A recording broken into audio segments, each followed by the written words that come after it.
Test 1, 2, 3. Test 1, 2, 3. Hang on.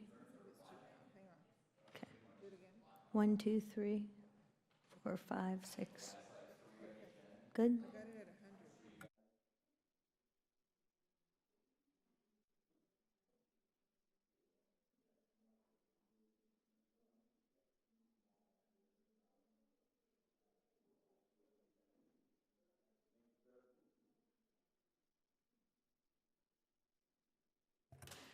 Testing, testing, 1, 2, 3. Testing, testing, 1, 2, 1, 2.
Test, test, test.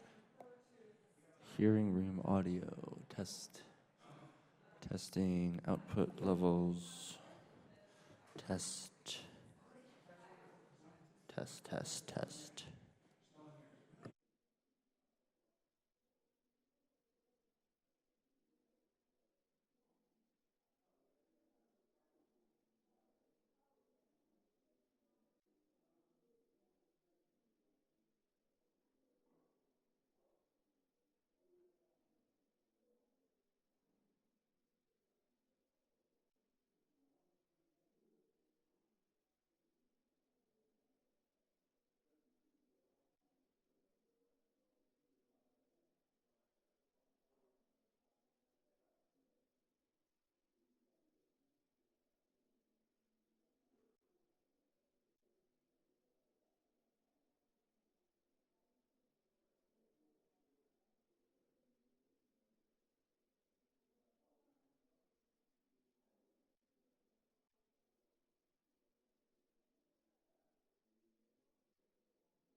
Test 1, 2, 3, 4.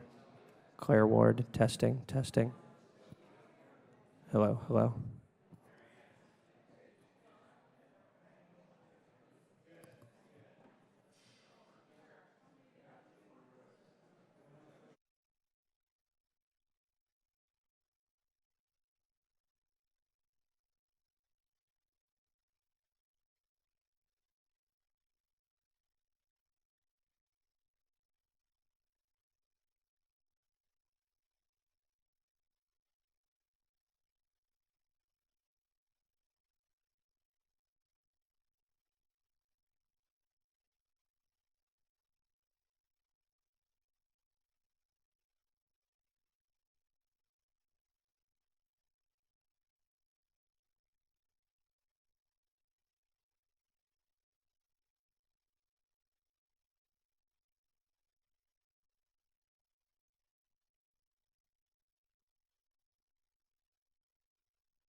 Committee on Oversight and Government Reform will come to order, and without objection, the chair is authorized to declare a recess at any time. Appreciate you all being here for the our hearing, Ensuring Transparency Through the Freedom of Information Act. We have just completed votes on the floor, and I'm sure we'll have some members as they hustle back here to the hearing. But I wanted to get started. We have a very distinguished couple of panels. We appreciate those that are participating and sharing their perspectives with us. I would remind the committee that we are not only the Oversight Committee, but we're also Oversight and Government Reform. The goal of these hearings is to come to a place where we can actually reform this process so that it works no matter who's in the White House, no matter what administration is there, that we get this part of the equation right. My passion for this comes from the idea that government should be open and transparent. It's what separates the United States of America from everybody else. We are self-critical. We do take things and look back, and sometimes those things are a little bit embarrassing. But because it might be a little bit embarrassing is not enough to withhold information from the public and the public's right to know. It's the heart of what we do as a committee. It's what we're supposed to be doing as the United States Congress, and it's what we're supposed to be doing as a country. And nothing makes government more accountable than making its actions open and transparent to those that are paying the bills. The Freedom of Information Act, otherwise known as FOIA, gives the public a tool to gain insight into how their government functions, what it did well, what it didn't do well, what it should have done, what it shouldn't have done. And clearly, in retrospect, looking back is 20/20 vision. You can go back with great clarity, but that's why it's important to do this and understand. A request for FOIA must simply be in writing and reasonably describe the records being requested. That's it. That's the way at least it should be. But navigating the FOIA process is complicated and varies across government agencies. Something like 550,000 times in just the time since I've served in Congress, which is the same time that President Obama took office. 550,000 times FOIAs were rejected because there was some sort of exemption that took place. In responding to a FOIA request, each agency has its own set of standards which may or may not be updated to reflect the current law. One of the great frustrations is agency by agency, there seem to be different standards and different practices. And when we get to the hearing tomorrow, that's one of the things we want to explore with our witnesses. What one agency deems to be a reasonable description of documents requested may not be adequate for another agency. For example, the State Department rejected a request because it didn't include the contract number when the FCC, for instance, doesn't require that information at all. Congress must ensure that when it comes to FOIA, agencies are following the law. The FOIA statute requires agencies to give a preliminary response within 20 business days of the request. In practice, agencies take the 20-day time limit merely as a suggestion rather than a rule, and most of it is just laughed off and doesn't even come close to meeting the 20-day rule as prescribed by law. Some agencies don't even bother to go through the process of responding at all within the 20 days. Syracuse University recently learned this the hard day when only 7 of 21 agencies provided a satisfactory response to the exact same request for records kept by every FOIA office. The inconsistency is amazing. 3 agencies didn't even bother to respond at all. The unresponsive agencies were the Bureau of Alcohol, Tobacco, and Firearms, the Department of Justice Executive Office of the United States Attorneys, and the Department of Justice National Security Division. The FOIA law requires documents to be released unless those documents fall into the exemptions outlined in the statute, and exemptions are far narrower than most agencies claim. The committee reviewed redacted and unredacted versions of documents from the FCC and found numerous redacted emails with no statutory justification, in our opinion. Of note, the FCC redacted the chairman's initials from all documents under a privacy exemption, while failing to redact email addresses and other contact information for third parties. Inconsistent, to say the least. We also found some agencies redacted basic information already available to the public. Redacting information that can easily be found on an agency's website does not suggest a government interested in ensuring transparency. For example, in 2011, Immigration and Customs Enforcement at the Department of Homeland Security provided the National Security Archive with 111 pages of documents already available to the public, including news clippings, media alerts, even congressional testimony. Yet in those public documents, ICE chose to redact information like the name of the board agent that sang the national anthem at the conference. These types of redactions not only have no legal basis, but they defy common sense, and they make it more timely, more expensive to go through the process of redacting the person who sang the national anthem than just allowing the American people to know who that person was. So requesters who actually receive a response must literally read between the blacked out lines. And every time we see such questionable redactions, we have to wonder, if they're hiding this, what else are they hiding? Congress intended for FOIA to increase accountability by giving taxpayers a view into the inner workings of their government. And it's not just taxpayers, it's the media as well.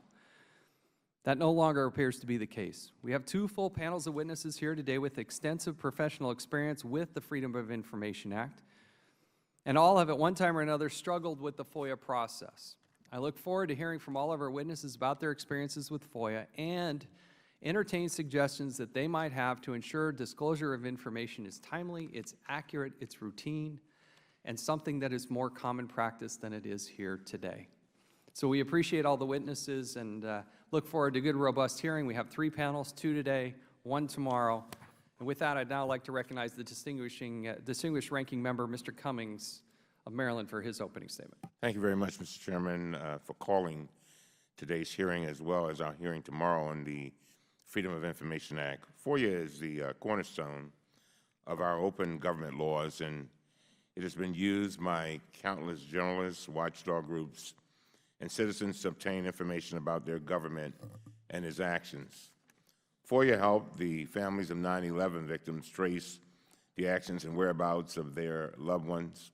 FOIA led to the discovery in 2002 that 1 in 5 FDA scientists felt pressured to approve unsafe drugs. And following the shooting of Michael Brown in Ferguson, Mississippi, FOIA helped highlight the transfer of military equipment to police departments. We will hear today from witnesses who use FOIA and know firsthand how important it can be. I appreciate each of you taking the time to share your experiences with us, and I look forward to your testimony. Today, I'd like to make one simple but critical point. Congress cannot continue to slash agency budgets, starve them of resources, cut their staffs, and all the while expecting them to tackle increasing number of FOIA requests that are now at an all-time historic high. Let me give you some specifics. First, the number of FOIA requests has skyrocketed from 2009 to 2014.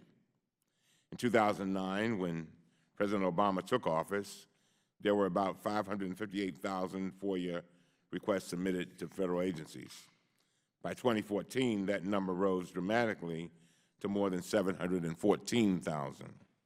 From 2009 to 2014, the overall number of FOIA requests submitted to federal agencies increased by 28%, with new records set in each of the past 4 years in a row. The problem is that the total number of FOIA personnel has now dropped to its lowest point at any time since President Obama took office. In 2009, the number of full-time FOIA staff at federal agencies was 4,000. In 2014, the number of full-time FOIA staff dropped to 3,838,100, a decrease of about 4%. Is there any wonder why we have FOIA backlogs? The number of requests has been skyrocketing, but agency budgets have been slashed by draconian sequestration cuts, resulting in fewer staff to handle impossible workloads. These trends are simply not sustainable if we truly want a FOIA system that works for the American people. With that said, I know there is one thing that every member of this committee agrees on, and that is the need for legislation to update and improve FOIA. On February 2nd, Representative Darrell Issa, our former chairman, and I joined together on a bipartisan basis to introduce the FOIA Oversight and Implementation Act. And we passed it out of our committee unanimously several months ago. This legislation would codify the presumption of openness that President Obama put in place by the executive order on his first day in office. The bill would also codify Attorney General Holder's directive that the Department of Justice will not defend FOIA denials unless agencies reasonably foresee that disclosures would harm an interest protected by a FOIA exemption, or if disclosure is prohibited by law. The bill would also make other improvements. It would put a 25-year sunset on Exemption 5 of FOIA, the deliberative process exemption, and limit the scope of records that agencies could withhold under the exemption. It would require the Office of Management and Budget to create a central portal to allow FOIA requests to any agency through one website. And it would strengthen the independence of the Office of Government Information Services by allowing it to submit testimony and reports directly to Congress. Our bill has widespread support. A coalition of 47 open government groups supports the bill, yet still it has not been scheduled for a floor House vote. I believe the House should pass the bill quickly so that we can work with the Senate to get it to the President's desk. With that, let me close by reading from an editorial that was published in the New York Times on February 18th, which said this, and I quote, "For Republicans, this is a rare chance to log a significant bipartisan accomplishment in the public interest, one that Mitch McConnell, the Senate Majority Leader, and Mr. Boehner should promptly seize. The availability of information that sheds light on the workings of government is essential for a healthy democracy. Strengthening the law will help ensure basic principles of transparency are not a matter of executive discretion." End of quote. Mr. Chairman, I hope that we can seize this opportunity, and I hope that, again, I want to thank you for calling this hearing, and with that, I yield back. Thank the gentleman. I'll hold the record open for 5 legislative days for any members who'd like to submit a written statement. We'll now recognize our first panel of members. Cheryl Atkinson is an award-winning investigative journalist. During her 30-year career, she has been a correspondent or anchor at CBS News, PBS, CNN, and in local news. Her investigations have covered a wide range of topics, from green energy to earthquake aid in Haiti to lobbying in Washington, D.C. She has won 5 Emmy Awards for her investigative work, and in 2012, she earned both the Emmy Award and the Edward R. Murrow Award for Excellence in Investigative Reporting for her work on Operation Fast and Furious. In addition to her Emmy Award wins, Ms. Atkinson has been nominated a further 7 times. Jason Leopold is an investigative reporter with Vice News. During his 20 years as a reporter, he logged stints at the Los Angeles Times, Dow Jones Newswire, and other prominent organizations. His work has included extensive reporting on national security issues, civil liberties, Guantanamo Bay, as well as Enron. In 2013, he was awarded a crowdfunding grant by the Freedom of Press Foundation to continue his Freedom of Information Act work and coverage of Guantanamo Bay. We're pleased to have him here. David McCraw currently serves as Vice President and Assistant General Counsel for the New York Times Company. With 13 years at the Times, he is responsible for the company's litigation matters and providing counsel to the company on freedom of information and access to the courts. He's previously served as the Deputy General Counsel for the New York Daily News. As the lead litigation attorney for FOIA lawsuits brought by the Times, Mr. McCraw has been involved in the suits seeking documents on issues including unsafe workplaces, Department of Justice justifications for drone strikes, and the names of companies permitted to trade with sanctioned nations. Leah Goodman is an investigative reporter at Newsweek. She has written for Bloomberg, Forbes, the Financial Times, Barron's, the Wall Street Journal, and CNN Fortune. Additionally, she has been a fellow at the Center for Environmental Journalism at the University of Colorado at Boulder. For Newsweek, Ms. Goodman writes about money, politics, and institutional cultures of corruption. We're pleased that she's here as well. We're also honored to have Mr. Terry Anderson, who is a retired journalist and former foreign correspondent in Asia, Africa, as well as the Middle East. He served as the chief Middle East correspondent for the Associated Press and is a former Marine and Vietnam veteran. We thank you, sir, for your service. Especially for the time in 1985, while working for the Associated Press, Mr. Anderson was abducted in Beirut and held captive for nearly 7 years, an experience he recounted in his best-selling book, Den of Lions. He is the honorary chairman of the Committee to Protect Journalists and has spent more than 10 years as a journalism professor at Syracuse University. We welcome you all. Pursuant to committee rules, all witnesses are to be sworn before they testify. If you would please rise and raise your right hands, we would appreciate it. Do you solemnly swear or affirm that the testimony you're about to give will be the truth, the whole truth, and nothing but the truth? Thank you. Let the record reflect that all witnesses have answered in the affirmative. And at this time, we're going to recognize, we'll start with Ms. Atkinson. We would appreciate limiting your testimony to 5 minutes, but we're pretty liberal with that. As long as you go over, but don't go over too much. We'll use some discretion here, but we want to leave time for some questions. We also have a second panel after this, but we would love to get your candid perspective, and I know that's hard to wrap up in 5 minutes, but let's give it a try. And we'll start with Ms. Atkinson. You're now recognized. Plenty of Thank time for a journalist that sometimes had to do stories in 2 minutes on the news frequently. Good afternoon. The Freedom of Information Act, or FOIA, should be one of the most powerful tools of the public and the press in a free and open society. Instead, it's largely a pointless, useless shadow of its intended self. Federal bureaucrats paid tax dollars to act on our behalf routinely break the law with impunity, as if treating public material as if it's confidential, secret information to be controlled by a chosen few. They withhold it from the public, its rightful owners, while sharing it with select partners such as corporations or other so-called stakeholders. In 2013, the Defense Department finally responded to a FOIA request I'd made in 2003. Too late to be of use for the news story I was working on back then, 10 years before. For some perspective, my daughter was 8 years old when I made the FOIA request. By the time I got a response from the Pentagon, she was going off to college. Last October, I filed a FOIA request when CDC was not forthcoming about the epidemic of enterovirus EVD68, possibly linked to the deaths of 14 children in the U.S. and the paralysis of 115 children. In December, long past the supposed 20-day response time allowed under FOIA, I asked CDC about the status. CDC answered incredibly that they were just far too busy with the Ebola crisis to process my FOIA. But even now, with the Ebola crisis excuse gone, CDC still hasn't provided a single page of enterovirus information 8 months after I asked.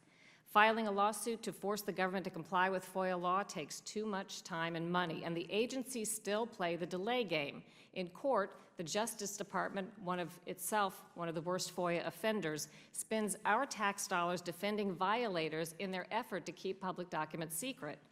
In one lawsuit I filed, the FBI spent months repeatedly claiming that it didn't have information that it had previously acknowledged in writing that it did have.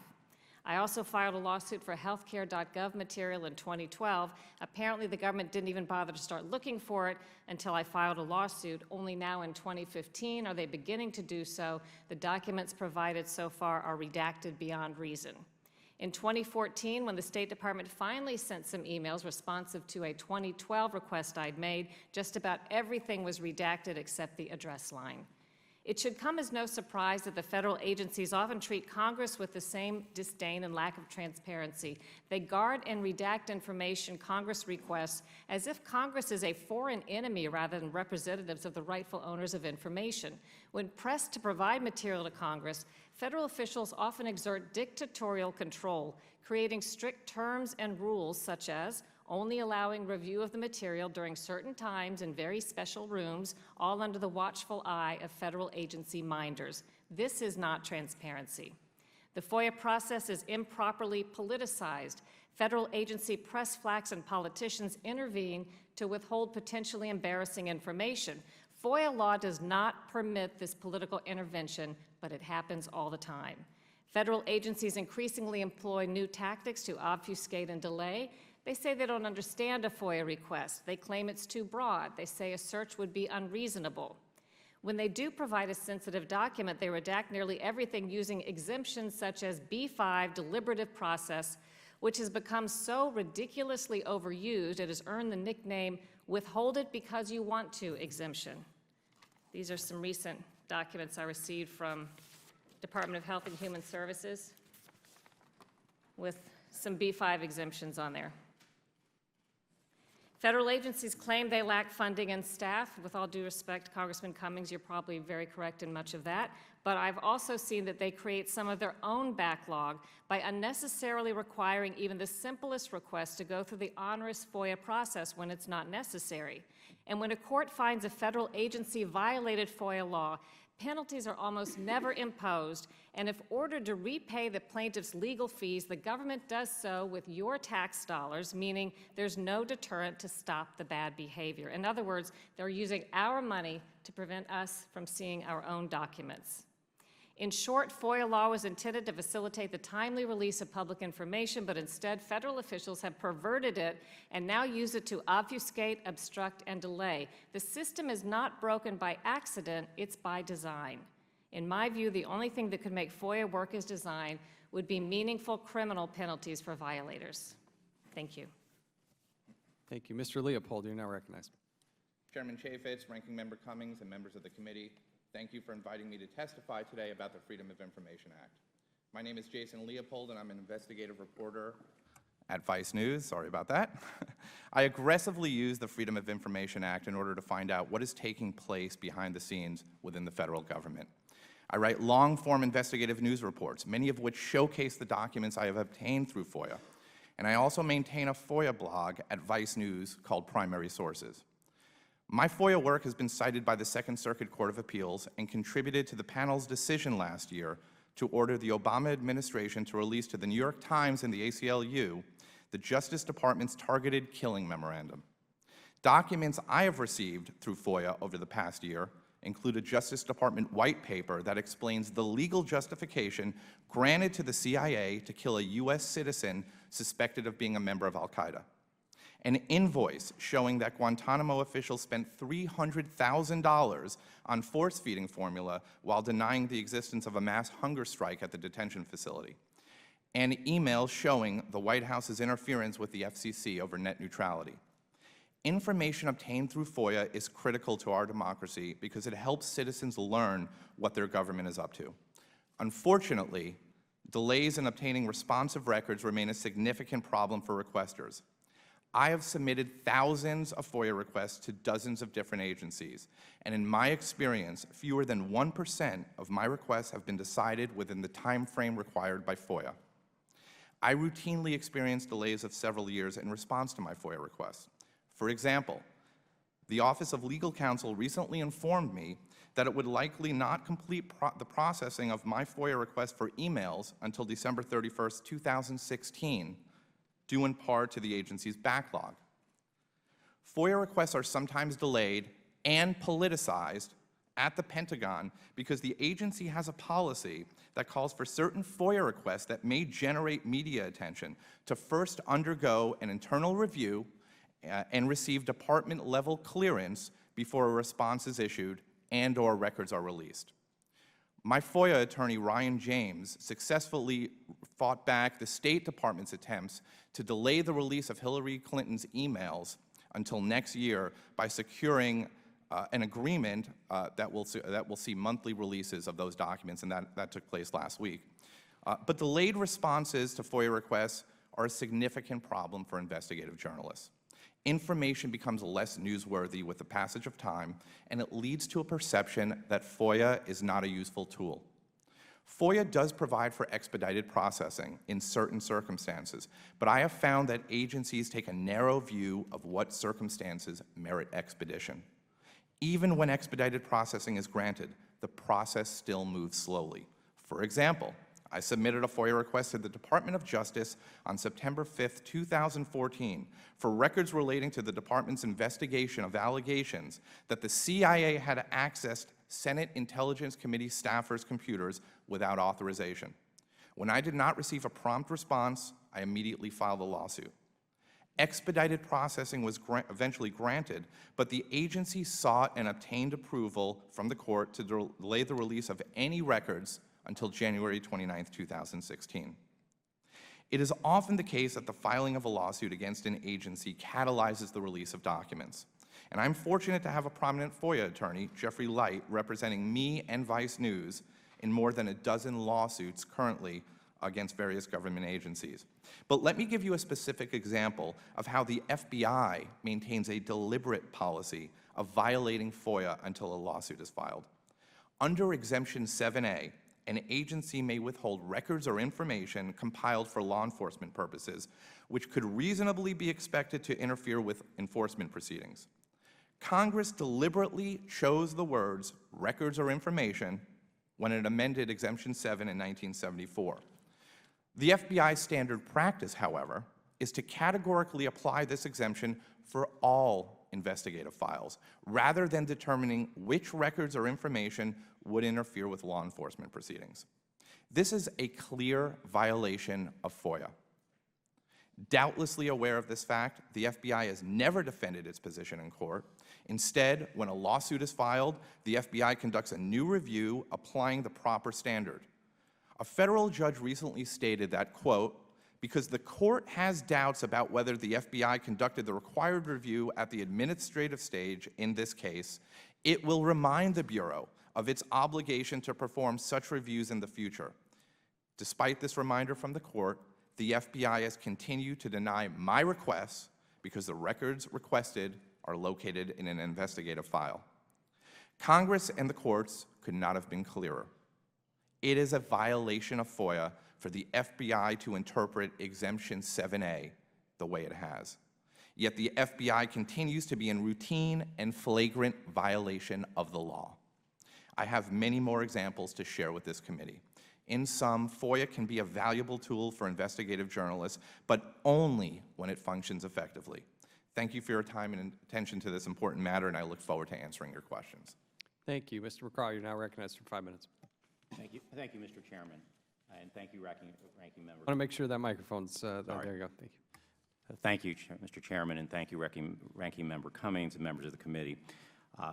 I appreciate the opportunity to testify about the Freedom of Information Act. As an assistant general counsel at the New York Times, I provide legal counsel to the newsroom. I'm very familiar with the problem that delay presents for our journalists as they seek information. Last year, I filed 8 FOIA lawsuits on behalf of the Times. Much of that litigation was driven not by actual disagreement about legal issues, but in response to unacceptable delay by agencies. In other words, we find ourselves compelled to litigate simply to prompt agencies to act upon a request. Let me provide one recent example that shows how wasteful and inefficient all of that is and why reform is needed. Late last year, the Times made a simple FOIA request to the Department of Justice. We wanted to know how much money the DOJ had spent paying the legal bills of FOIA requesters in the Southern District of New York. FOIA permits the courts to award attorney's fees in FOIA cases where the requester wins. We simply wanted to know in a single judicial district how often that happened and in what amounts. It was a straightforward request about a budgetary matter. No FOIA exemption could possibly apply, but weeks passed without a response. Over a 4-month period, we repeatedly contacted the FOIA officer handling the request. We called that office more than 10 times and left messages. Almost all of those cases went unreturned. Finally, we filed a lawsuit out of frustration. At that point, the U.S. Attorney's Office was required to become involved. An assistant U.S. attorney took on the task of finding out what was going on in the FOIA office, had our request moved quickly along with court deadlines looming, and succeeded in getting the documents released to us. In short, an assistant U.S. attorney ended up doing what the FOIA officer should have done in the first place. Forcing requesters to litigate to get a response is a waste of government resources. But more than that, a citizen's right to get information released in a timely fashion should not turn on whether the citizen is fortunate enough to have the resources and know-how to sue. There is much that needs to be done to fix FOIA, and I urge the House to move forward with the reform bill, which takes important steps towards empowering OGIS, limiting Exemption 5, and encouraging the use of technology. But I want to focus today on something very basic. What can be done to get agencies to respond in the timeframes dictated by law? Congress, in enacting FOIA, set a response deadline of 20 business days. While statistics show the response times have improved, we know from actual experience that responses from many agents take months or years. In the documents we submitted with my testimony, we include a letter from an agency that has sat on a request for nearly 4 years and now wants to know whether we're still interested. Our written submissions document some specific issues relating to today. Let me just briefly highlight 3. First, much of the delay appears to have little to do with the nature and complexity of actual requests, but instead results from a culture of unresponsiveness. Some agencies are consistently good, while others show little sign of improvement year after year.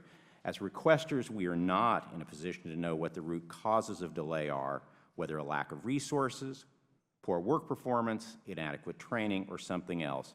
But we do know two things. First, Congress, after weighing all the competing considerations, set specific deadlines in the law. Second, the leaders of many agencies are permitting those deadlines to be ignored by staff. In the end, this is a management issue, and those in charge of agencies should be held accountable for figuring out what the problem is and fixing it. Second, delay frequently occurs because agencies decide to refer a request to another agency. This happens when the second agency is a stakeholder in the information sought. Referral may make sense as a policy matter, but few rules govern the process. The referring agency lacks authority to demand a response from the second agency or set a deadline, and the requesters are left on the sidelines. Much clearer rules and deadlines are needed. Third, FOIA requests often seek information that has been submitted by companies to regulatory agencies. Disclosure of this information is vital to citizens so they can monitor whether regulators are doing their jobs and see whether companies are being treated fairly. But in response to such FOIA requests, agencies frequently take the position they need to consult with the submitters. This process becomes a source of endless delay. In the documents we provided to the committee, we include an agency response letter saying it would take 15 years to finish the consultation and respond to our request. Not surprisingly, when we sued, a federal judge found that was simply not the case and ordered the release of the information. In conclusion, there are a host of reforms we're pursuing, as we see in the House bill, but taking steps to ensure that agencies respond in the time periods that Congress saw fit to establish should be an essential part of any reform. Thank you for inviting me to testify and for taking on this important issue. Thank you. I appreciate that. Ms. Goodman, you're now recognized for 5 minutes. Microphone. Oh, yeah, thanks. I just want to thank you, Chairman, and thank Ranking Member Cummings and the rest of the members of the committee. I'm really glad to be here today with so many journalists who I very much respect. And the fact we've come here at all represents a stark departure from our usual routine as journalists. While we may frequently be found writing about hearings such as this, as a rule, we try not to participate in them. Our mandate to remain objective as journalists demands that we stay well above the political fray and cover stories from all angles, notwithstanding whatever our privately held opinions might be. The larger problem that we face, though, right now is that our role of objectively collecting and reporting the facts has been increasingly and aggressively blocked by those who would seek to separate the journalists as well as members of the public from the information that we are lawfully entitled to. In my job as a senior writer and finance editor at Newsweek, I've been surprised by the number of government agencies that will stonewall even the most basic requests for information that readers and the public have a right to. There are no Washington editors here today from any of the big newspapers, and the reason why, because I spoke with them, is that they are concerned about a chilling effect for even speaking out on this. They are concerned about the consequences of coming here. This, I think, speaks to the seriousness of this matter. Collectively, the journalists who are here have covered major events in this country for decades and have dealt with plenty of blowback, but we have never before seen so many agencies that have turned themselves into veritable black boxes where information goes in and does not come out.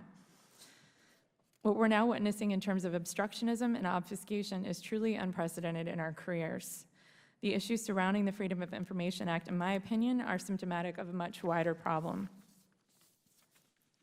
Our job, which is to inform the public about issues crucial to our democracy and to the national discourse, relies on our ability to gather and check facts in a timely fashion. It should be understood that the job of journalists is to have no agenda other than to get answers to important questions for our readers, and we aren't just answerable to them, we are members of the public. Last I checked, our government works for the public and is paid for by the U.S. taxpayer. You'd think that our public service mission as journalists and the government would have somewhat symbiotic relationships, but as we know that we don't. The fact we're even here speaking to the members of the House is proof of our widely held notion of a government accountable to its people is broken. While my colleagues are much more accustomed to problems relevant to the Freedom of Information Act than I am, I'm here to offer broader context about what we face every day as we try to do our jobs. To be completely honest, I come from a generation of journalists who were told upon entering the newsroom, if you want to know what you're going to be writing about in 3 years, file a FOIA. So if I want to write about something in less than 3 years, I don't file a FOIA. The long waiting games, heavy redactions, and lack of accountability, and the culture of concealment that seems to pervade the FOIA process also carries over into all aspects of what we do, especially when we're dealing with government agencies. Once upon a time, you could call a government agency and talk to someone with a real first and last name. You could get their contact information without fighting through people for it. You could tell them what you were writing about and set up an interview with someone knowledgeable at the agency who could talk to you. Sometimes they would have no comment, which is fair enough, but everyone knew who they were dealing with, and the process was as honest as one could expect it to be. In other words, there was a modicum of responsiveness and accountability. These days, when I call a federal agency, what I'm dealing with can only be compared with an offshore call center with a constantly rotating cast of characters answering the phones who are trained to not give their names, who can tell you nothing about who is knowledgeable on the topic about which you're writing, and who urge you to email a generic info@government.gov sort of address, which has no name on it, and as all journalists know, is the kiss of death. I don't think this is the fault of the staffers. In my opinion, most of the staff at these agencies are not being empowered by their superiors to have even rudimentary exchanges with journalists. The next time you read a news article that involves a government agency, count how many times an actual person with a name has an actual quote from that agency that does not come from an already published comment or congressional testimony or a press release or a press conference. You'll see that quotes from these sources with full names from agencies are rarer than hen's teeth. This is because the environment we're operating in, journalists will not be able to talk to anyone unless we agree to not name them, or they will ask to remain anonymous while contributing to our stories. In these cases, the agency or staff member will comment only on condition that they are not identified, effectively attempting to make it impossible for readers to know who's feeding them this information. And we, the journalists, are expected to be the enablers and stewards of this cowardly process I find to be the opposite of what journalism is for. One example, while investigating high-frequency trading last year and whether it was disrupting our markets, as finance editor for Newsweek, the U.S. Securities and Exchange Commission repeatedly told me that I could not quote its market experts even after arranging interviews with them and conducting extensive conversations with them and agreeing to allow them to check their own quotes. This government agency is tasked with overseeing the nation's stock markets, and yet it also informed me that while I could use the information it gave me, I could not say where I had gotten it in my story. In other words, I was to hide the fact I had gotten this information from the SEC and expected to present it to the public as incontrovertible facts.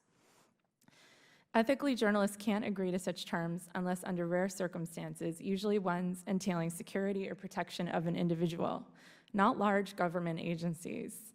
But these agencies want this kind of special treatment every day, and that is as a starting negotiation condition. In the case of the SEC story, I didn't agree to the terms, and as a result, an SEC staffer asked to speak with my editor immediately. The message was clear that if I did not do as I was told, the situation would be escalated in a way that might be problematic for me. My editor was not amused, and days after we went to print with the story, the SEC announced an investigation into high-frequency trading disrupting U.S. markets. In the past year alone, I've worked with around 24 government agencies that have wanted to dictate to me how to write my stories, what I can say and cannot say, and they seem to think this is entirely reasonable when in fact it is quite extraordinary. If I don't agree to the terms, the result will be waiting days, weeks, or getting no answers at all to questions. While one might chalk this up to a basic lack of media training among these agencies, it is curiously lacking in exactly the same way, with the same tendency towards zero accountability, anonymousness, and it's getting worse. These issues are not just ones of gamesmanship in the form of delays and denials of critical information, but a desire on the part of our agencies to remain in the shadows while anonymously influencing the news received by the voting public.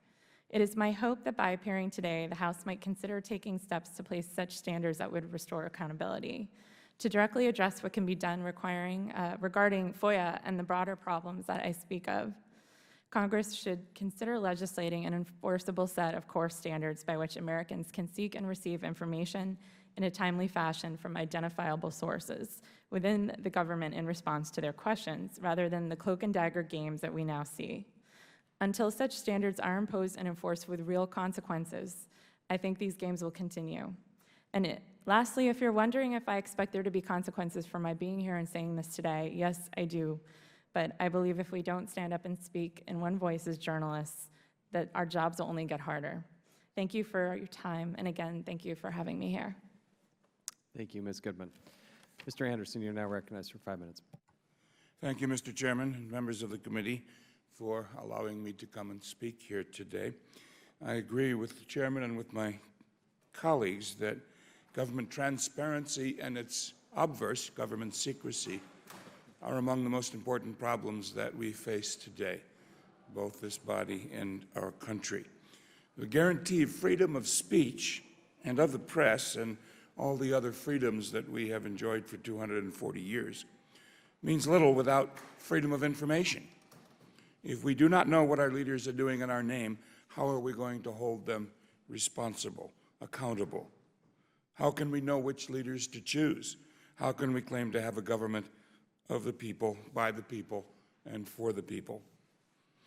Yes, there are certain things we should not know too much about. The movements and strategy of our armed forces in wartime, for instance. But such cases arrive seldom.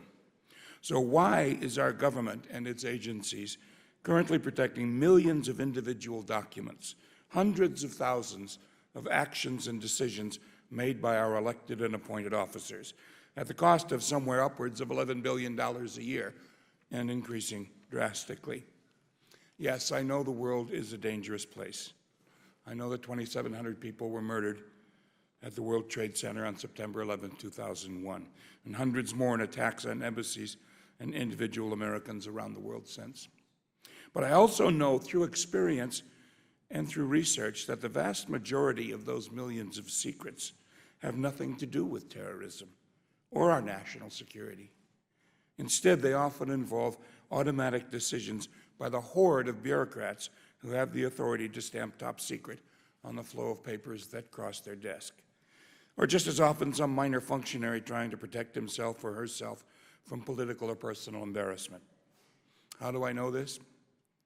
Well, when I came home from Lebanon, I was given a generous fellowship at Columbia University by the Freedom Forum, so my wife and I could write a book about our experience. We decided to ask, under the Freedom of Information Act, for any information on my kidnappers that might be held by the various intelligence agencies, the CIA, the FBI, the NSA. In all, we requested responses from 13 government agencies. As you know, FOIA sets time limits and parameters for official responses to that kind of request, as well as procedures for appeal, ultimately to a court of law. After 2.5 years of messing about with denials and denials of appeals and outright failures to respond, I finally took advantage of that last provision and filed suit in U.S. District Court in Washington. Included in the legal submission was the initial response from the DEA, which was made long after its FOIA deadline had expired, but informed me that they could not furnish the information I requested because it would violate the privacy rights of the individuals concerned. However, if I was able to get a signed, notarized release from my former hosts, they would be happy to cooperate. I was not greatly interested at the time in finding my kidnappers again and asking them for permission to peruse their files. Eventually, I began getting actual documents. Most were heavily redacted, including one that had only the title left, with about a dozen pages following it completely blacked out. And so we fought on for 4 years, at the end of which, in accordance with repeated judicial orders, I had dozens of boxes of files to look through to try to understand the events that had engulfed me and my family. I read them all carefully. They included copies of my own stories for the AP, which had already, of course, appeared in thousands of newspapers, copies of publicly available reports stamped confidential, and masses of irrelevant paper or discussions of diplomatic faux pas or less than diplomatic comments someone had made about foreign leaders, and so on.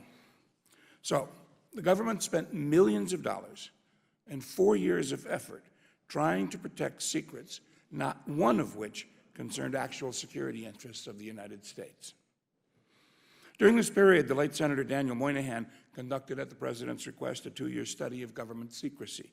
You may remember it. He concluded in his 1995 report that the U.S.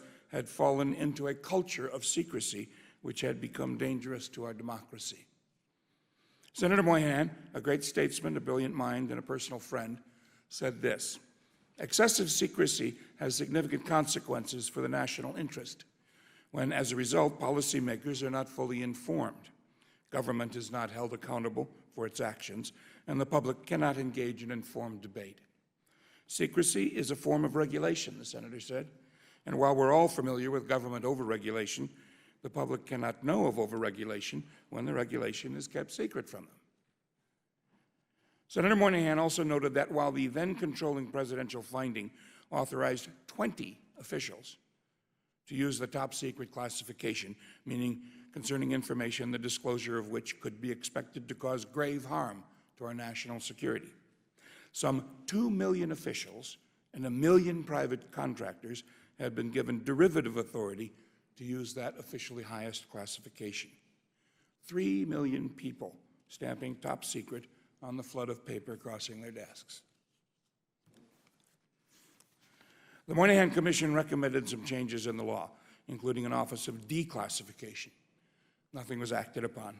In fact, when President Clinton ordered a mass declassification of documents from World War II and before, he was largely ignored by the bureaucrats who run the system.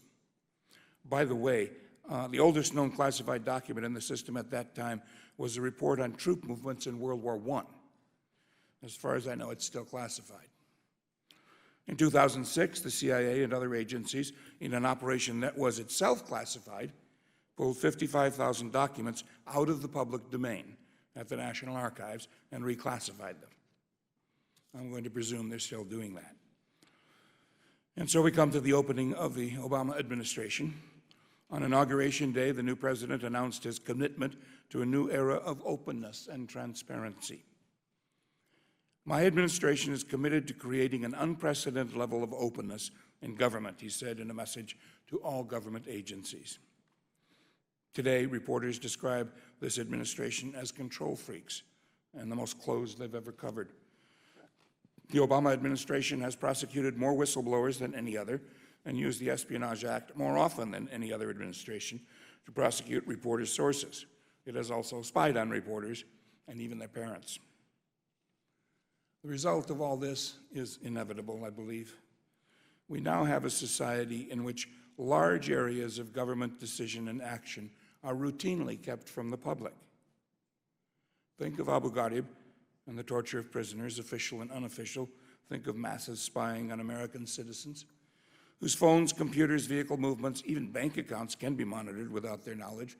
And if they have the ability, what makes you think they won't use it? Oh, and by the way, I'm sure the members of the committee realize this includes you. When you call the head of the NSA in here and ask him, and he says, "No, we don't spy on members of Congress," are you going to believe him this time? Our fear, heightened by the war on terrorism, is overwhelming the system of government that has served us for 240 years. Half of the Bill of Rights is now regularly ignored. Officials of our own government agencies seem to violate the Constitution at will and with impunity. Our senior intelligence officials blithely lie to you and to the American people in the name of security. And we can do little because we know little. I believe that young Mr. Snowden should not be hiding in Moscow, and poor Private Chelsea Manning should not be serving a long prison sentence. Yes, they broke the law, but they did so in accordance with their conscience, which told them that what they were seeing was wrong. They should be here in Washington wearing black ties and receiving awards. Because of them, we are now having a public debate over serious issues we would not even know about. We need this debate. And more than that, we need some action that will return us to the principles we have held to since the founding of the United States. We need to control our fear and control our government. Thank you. Thank you. I thank you all for your testimony. We'll now recognize the gentleman from South Carolina, Mr. Gowdy, for 5 minutes. Thank you, Mr. Chairman, and I want to thank you for your long-standing interest and commitment in this area. And our friend from Maryland put a slide up that dealt with budget constraints, and that just got me wondering, and I do want to welcome all of our panelists, could there possibly be any other explanation for the failure to fully comply with FOIA law other than budget constraints? Ms. Atkinson, can you think of any other possible explanation for either slowly complying or not complying at all with FOIA complaints other than budget constraints? Well, as I said, I think, yes. I think they're creating their own backlog and creating their own expense by requiring us to go through a process when it used to be if you asked a government official for a quickly available public document, something that's easily accessible on their desk, they would give it to you. They now use FOIA to require you to go to the end of a long queue where it will never be answered, thus creating this backlog themselves, I think intentionally. I got a couple of phone calls on the eve of the hearing or mail contacts from outstanding FOIA requests, federal agencies. I'm sure it's just a coincidence. They just want to let me know that my request is still going if I'm still interested, even though years have passed. And one of the officers, I don't want to name names because this is someone who talks to me, said, I don't know what's taking so long. This is ridiculous. We have all the papers that we're supposed to be giving you, and there's nothing in it except press clippings of your own work anyway, so I don't know why the Department of Justice is holding it up. And this is a request that's been outstanding since at least 2013. So they're doing this intentionally. I don't think there's any doubt about that. And then I think that creates their own expense. They could use the money they use fighting lawsuits and other things they don't need to do to hire that staff they need to process the FOIA requests, and they can avoid a lot of FOIA requests by simply making, obviously, public information public without requiring the FOIA process. We will circle back to that judicial remedy before we're through. Mr. Leopold, are there any exemptions that just cry out to you as being overused? Certainly exemption 5, the withhold it because you can exemption. I've had It's probably not worded precisely that way, is it? What's the I don't know. It's redacted, so perhaps it's underneath the redaction. What's the legal jargon by which, what does B5 say? B5 is the deliberative process, interagency communications. So it doesn't have to be a legally recognized privilege. It can just be because we felt like it. Correct. And that's, the use of that exemption has increased astronomically. I've received, or excuse me, the FCC has processed thousands and thousands of pages related to net neutrality that I requested a year ago, and they withheld thousands and thousands of pages under the B5 exemption. I believe this committee has some of those unredacted emails that I sought, so perhaps you can tell me what is what's contained in those communications, because the FCC is saying that it's it's part of the deliberative process. Mr. McCraw, it appears as if members in my line of work are aligned to a certain extent with folks in your profession, which could be a sign of the apocalypse, or it could be that we're right. Judges seem to have no trouble getting compliance. So shy of going to court, what should Congress investigate so we can at least get as good a result as an unelected person who happens to wear a robe for the remainder of his or her life? I'm going to go with the theory we're right, rather than the end of days. I think that, and I mentioned this, that there needs to be a change in the culture, and that is hard to define how you get there. I think it's easy to think about, and you've heard it here, what it would look like. And that is, just as they have customer services as a business, there should be citizen service. When you call that agency, somebody with a name, somebody with an email address, somebody with a phone number should be talking to you, and that you should be able to find out online whether your request is moving up, moving down, moving sideways, wherever it is. There should be reach out to the requester community by the public liaison officer, by the chief FOIA officer to go over what we can do better. And this goes back to the question that you posed to Mr. Leopold. is that it seems to me that a key here is the presumption of access, which is in the reform bill, because I think the presumption now is fear. And the agency FOIA officers don't want to get in trouble. They take the most conservative approach they can, knowing that that's the way to avoid trouble. Presumption of openness where it is reversed and you get in trouble for hiding things, very important move. Thank you, and thank all of our panelists, and I would yield back the time that I no longer have. Thank the gentleman. Recognize the ranking member, Mr. Cummings from Maryland, for 5 minutes. Mr. McGraw, how long have you been doing your work? I've been doing in this capacity that you're here today. Between the New York Times and the Daily News, I've been doing it on a daily basis for 15 years. I did some before that as well. So you've seen a lot. I have. Over those years, has the problem gotten worse, you think? I'm sorry? Has it gotten worse? I mean, over the years? I get asked that question a lot. I think it has gotten a little better in terms of knowing what's going on. I think some of the things that Congress did in 2007 have actually worked so we understand more about the process, statistics and so forth. That's important. In terms of request, I haven't really seen a great deal of change in terms of timeliness. You know, clearly there is a problem. And, you know, the people in the media and others requesting may have one opinion, and then those who in government have another opinion. And I think that you're probably right when you talk about a culture of fear. And in some kind of way, we need to get to the bottom of that so that we don't waste so much time, waste so much energy, waste so much money. And so that we can get to the basis of FOIA. I mean, why we even have it. Sometimes I think that we are going to be on this earth forever, and life is short. And I was thinking about something that Ms. Atkinson said, talking about your daughter. Started off in what grade? You said, what grade did she start off in? Well, when I requested the one FOIA, she was 8 years old, and then she was going off to college 10 years later when I got a response. We're better than that. We got to do better. Mr. McGraw, earlier this year, Representative Weiss and I introduced H.R. 653, the FOIA Oversight and Implementation Act. The bill codifies in law a presumption of openness. You talked about that just a moment ago, but the bill does this by creating a legal presumption in favor of disclosure in response to FOIA requests. When President Obama took office, he issued a memo that directed agencies to administer FOIA with, quote, clear presumption. In face of doubt, openness prevails, end of quote. You're familiar with that, right? I am.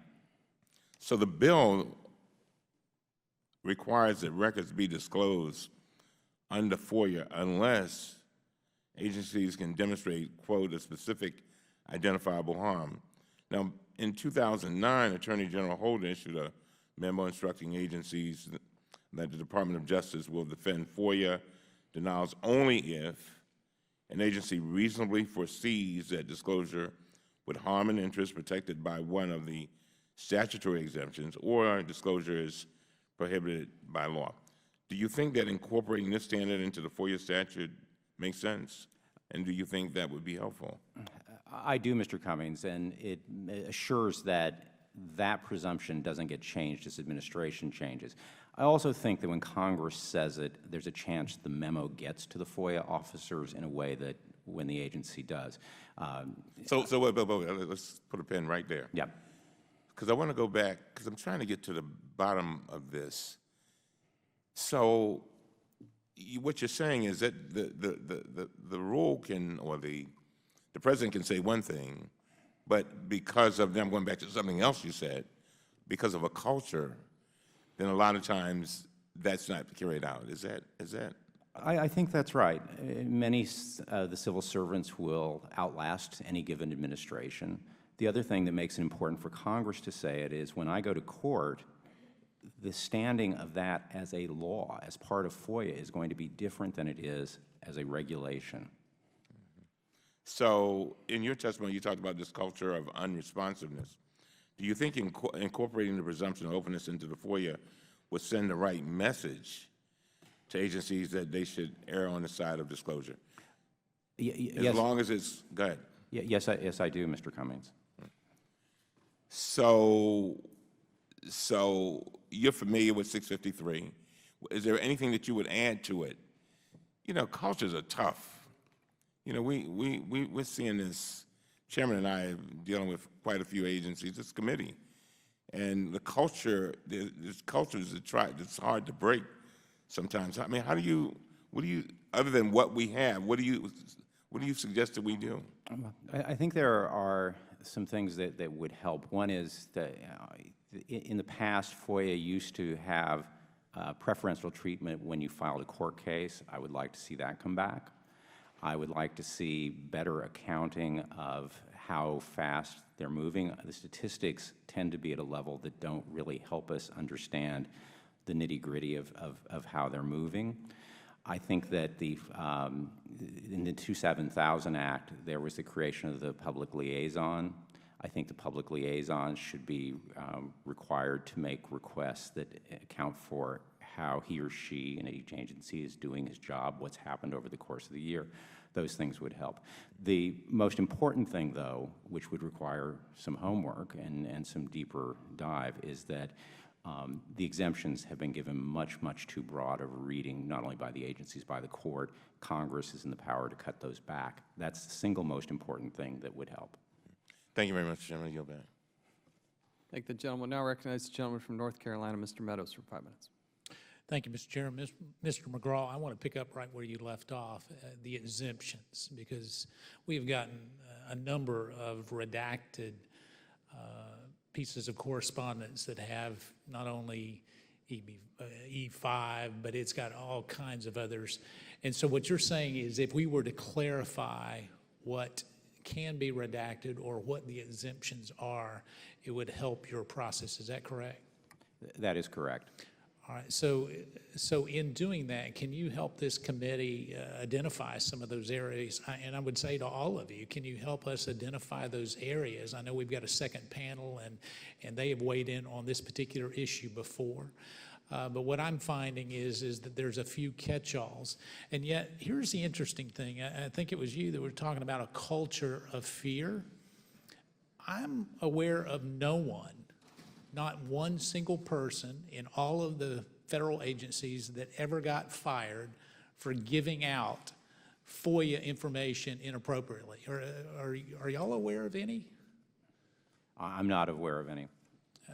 Any people that... I don't think they're in fear of being fired. They've been directed by their superiors and by the political or the bureaucrats that persist from administration to administration how to handle these requests. And if they don't do so, doesn't necessarily mean they'll lose their jobs. They just won't advance, or they'll be, something bad will happen to their career. All right, so Ms. Atkinson, you're suggesting then that this is more of a directive than it is a lack of resources. It's basically a directive that says we need to be as confidential and keep it as close to the vest versus we just don't have the time to respond. Is that correct? I believe it is, and I've spoken to FOIA officers who describe that process, that they're required to submit documents, and this started many years ago, not just recently, to submit documents for political clearance, which, as I said in my opening statement, isn't codified in FOIA law, and yet is done all the time. And the FOIA officers don't agree with that, most of them, I think, the ones that I deal with. So as an award-winning journalist, would you describe the closer you get to the heart of the matter, the more delayed those requests perhaps get, or is there no correlation? For me, I mean, everybody has a different experience, but in general, I just get pretty much nothing quickly, ever. One exception is I deal with one agency called HRSA that maintains vaccine injury information, and I have to say that when I ask them for something, they provide it on a timely basis without requiring a FOIA, and that's the only agency I can think of that's done that for me in any significant way in years. Well, I can speak for myself, but I'm sure a number of my other colleagues would like to reach out to them and thank them and recognize them for the good job. You know, sometimes we don't pat enough people on the back. Ms. Goodman, let me come to you. I'm afraid they'll get in trouble because I mentioned their name. Okay, well, we'll just unofficially just say thank you today if they happen to be watching. Ms. Goodman, let me come to you because one of the things that you shared concerned me greatly. You're saying that there are the chilling effect of potentially reporters and editors that are not here today testifying is because they are afraid that they may get some kind of reprisal from federal agencies in terms of access if they're known to be complaining. Is that correct? Was that your testimony? Yes.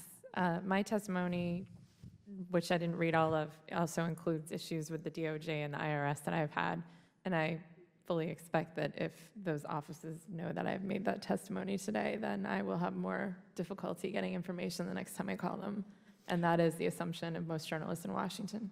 Well, we are asking, this committee is asking you officially then today, that if you see any abnormal response times as it relates to future requests that may be indicative of your testimony here today, if you would please let this committee know, especially if it relates to IRS and the Department of Treasury. That comes under our subcommittee, so we would ask that. I want to finish with one final ask, Ms. Atkinson. As you look at the number of requests that have been made, many times the American people count on reporters to truly get the truth out there. Does it give the impression that not only just this administration, but government agencies across the board are less than transparent when they do not allow you to have that access? I think that's true, and as someone else brought up, there are bureaucrats who persist from administration to administration and are just waiting for the current one to go out if they can just mark time long enough. I've dealt with the same bureaucrats in some cases from Clinton, Bush, and now Obama, some of the same people obstructing the same information, and maybe they move around a little bit, but they're still there. All right, thank you, Mr. Chairman. Thank the gentleman. Now recognize the gentlewoman from the District of Columbia, Ms. Norton, for 5 minutes. Thank you very much, Mr. Chairman. This is very interesting testimony. You would think that the free press and the public have a lot in common. I always thought that I was a First Amendment lawyer in a prior life, and that the press should not be seen as the enemy. I'll tell you that this committee will not see the press as the enemy until you get to investigate somebody up here. So it is in the nature of government that it will regard you as the enemy the more you want to know, and I'm not sure you'll ever see much difference in administrations, and I'm interested in exemptions, whether or not there's anything that the committee could say in terms of clarifying language that would do any good. The chairman may remember that we've done clarifying language on whistleblowers, and I'm not sure even that always matters because we'd like them to come out and blow the whistle without feeling reprisal. And there, the notion of reprisal is not guesstimate. I continue, by the way, to be amazed with how much of your work you do for us.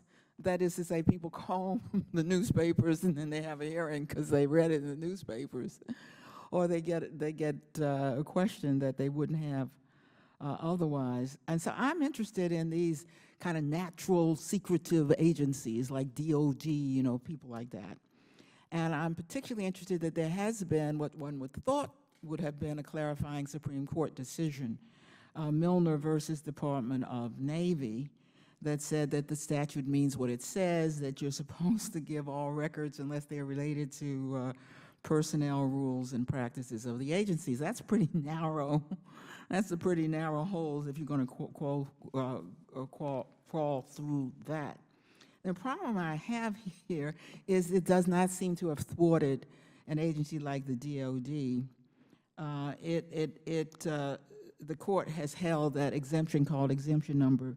This is exemption number 2, the one that says you personnel stuff, yeah, but of the other stuff, no.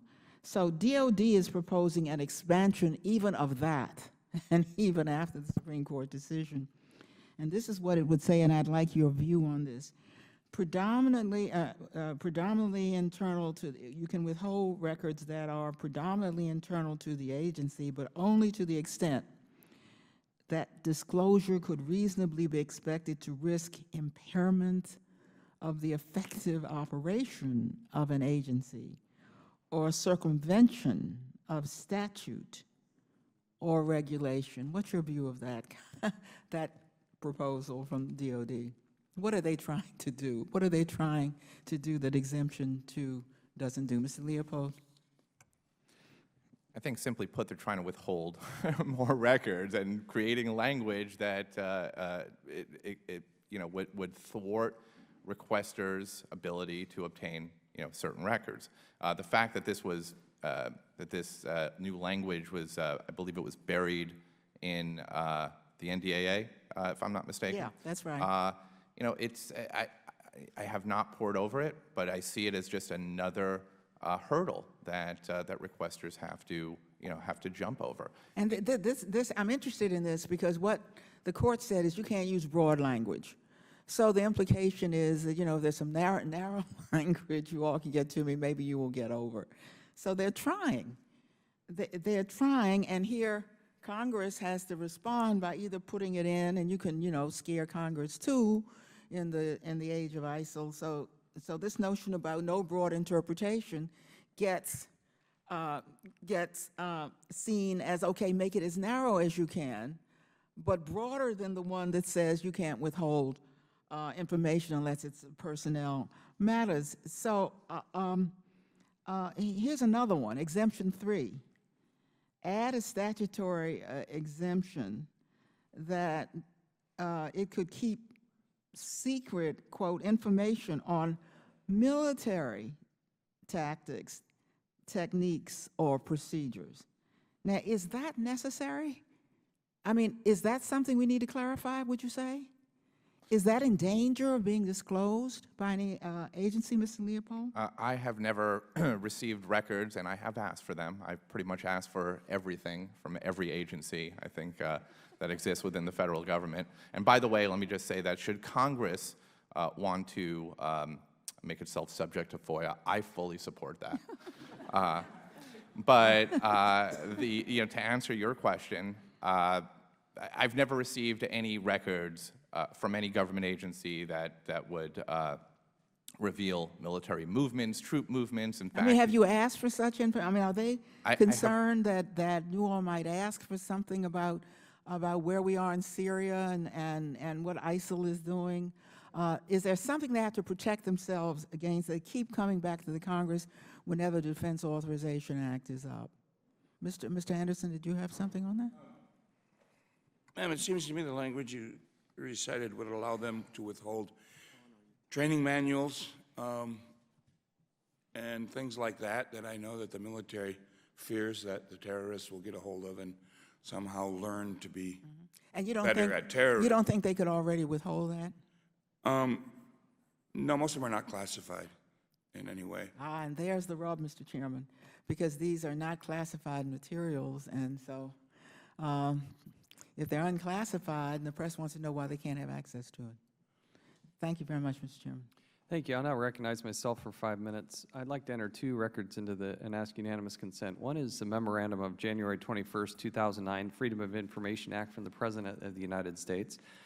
Without objection, so ordered. I'd also like to introduce into the record a couple months later, April 15, 2009, a directive from the White House, a memorandum for all executive departments and agency general counsels from Gregory Craig, counselor to the President, reminder regarding document requests. Without objection, so ordered. Here's the concern. The President put forward a very laudable email that's a directive. He says, quote, the presumption of disclosure also means that agencies should take affirmative steps to make information public. He says all agencies should adopt a presumption in favor of disclosure. And he goes on, and I think most people would applaud this type of thing. Certainly in one of his first days in office, to do that is significant. It's part of the reason we're here. But I want to read to my colleagues a portion of this chilling effect that I think went out from the White House that changed that discussion quite dramatically. This is, again, to all executive department and agency general counsels. This is a reminder that executive agencies should consult with the White House counsel's office on all document requests that may involve documents with White House equities.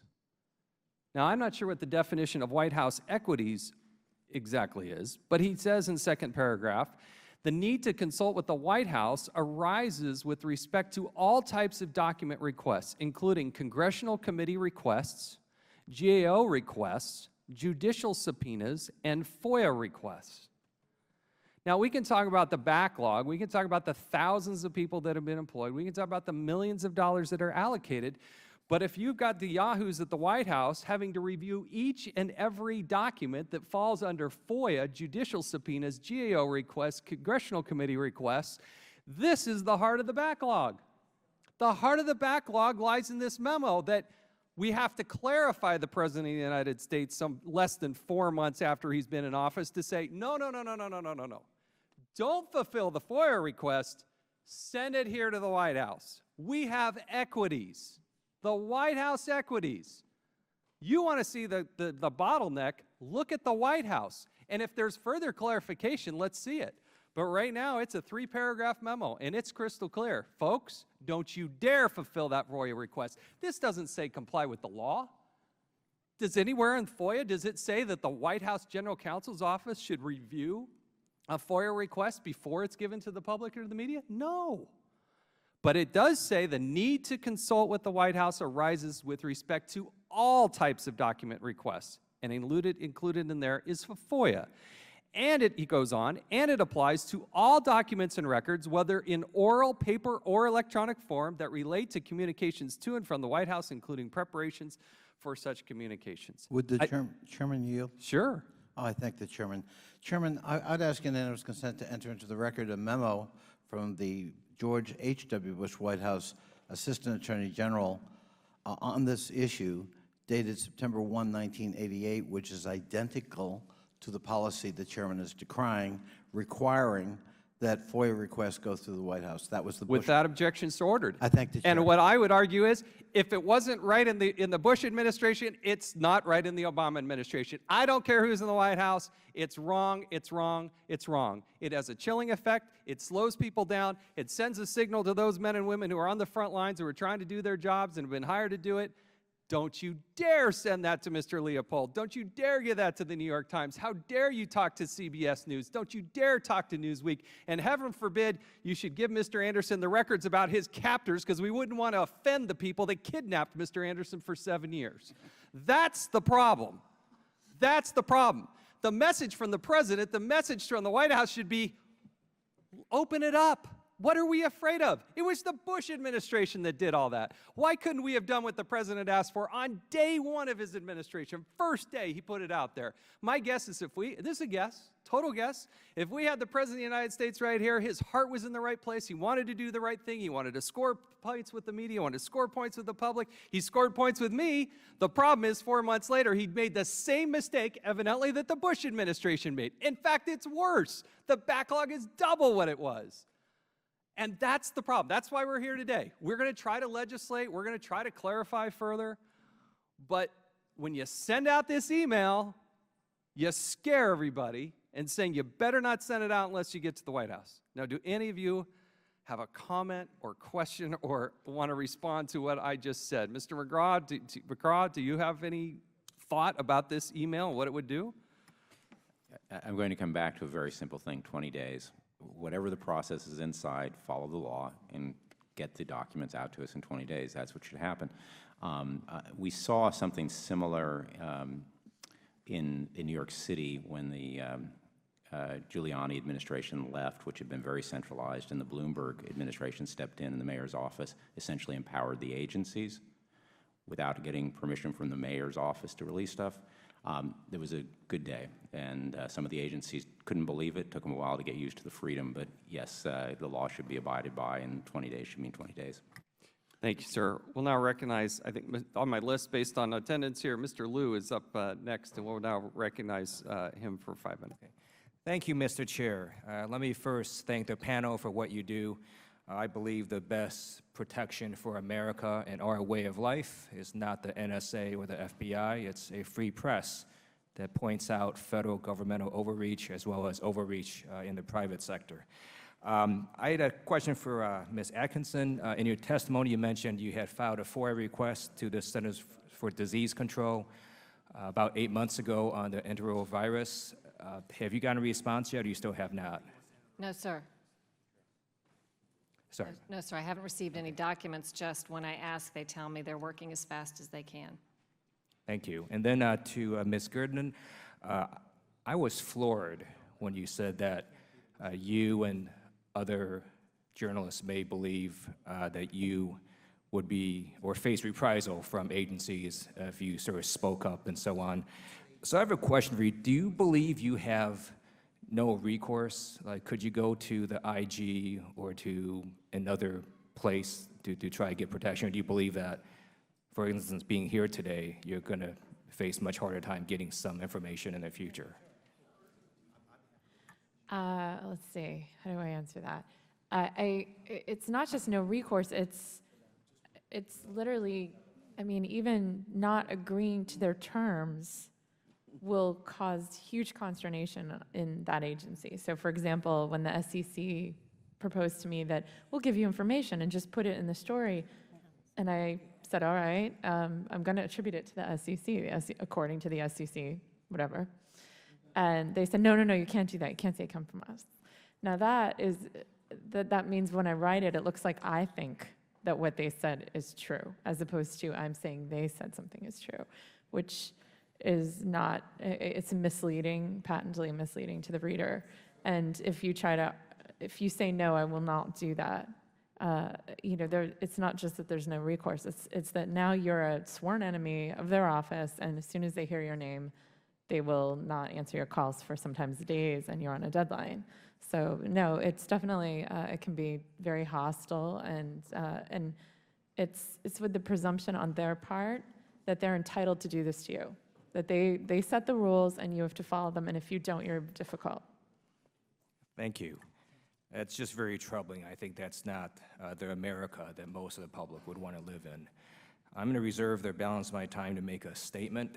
I believe the problems that the press is encountering with FOIA, to me, is the latest indication of the brazenness with which some of our federal agencies violate congressional law and the Constitution. You see this with the NSA when they completely violated the Patriot Act by conducting mass surveillance on Americans' phone records without any authorization from Congress. That's what the Second Circuit Court of Appeals said. You see that when the Director of National Intelligence comes to Congress, takes an oath, and lies to Congress. You see that when the FBI has been vacuuming up people's geolocation and their cell phones.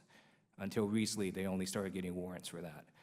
And when federal agencies violate congressional law and the Constitution, it is corrosive to our democracy. It undermines trust in the executive branch and makes members of Congress like me not want to give the executive branch any sort of rope to do additional things.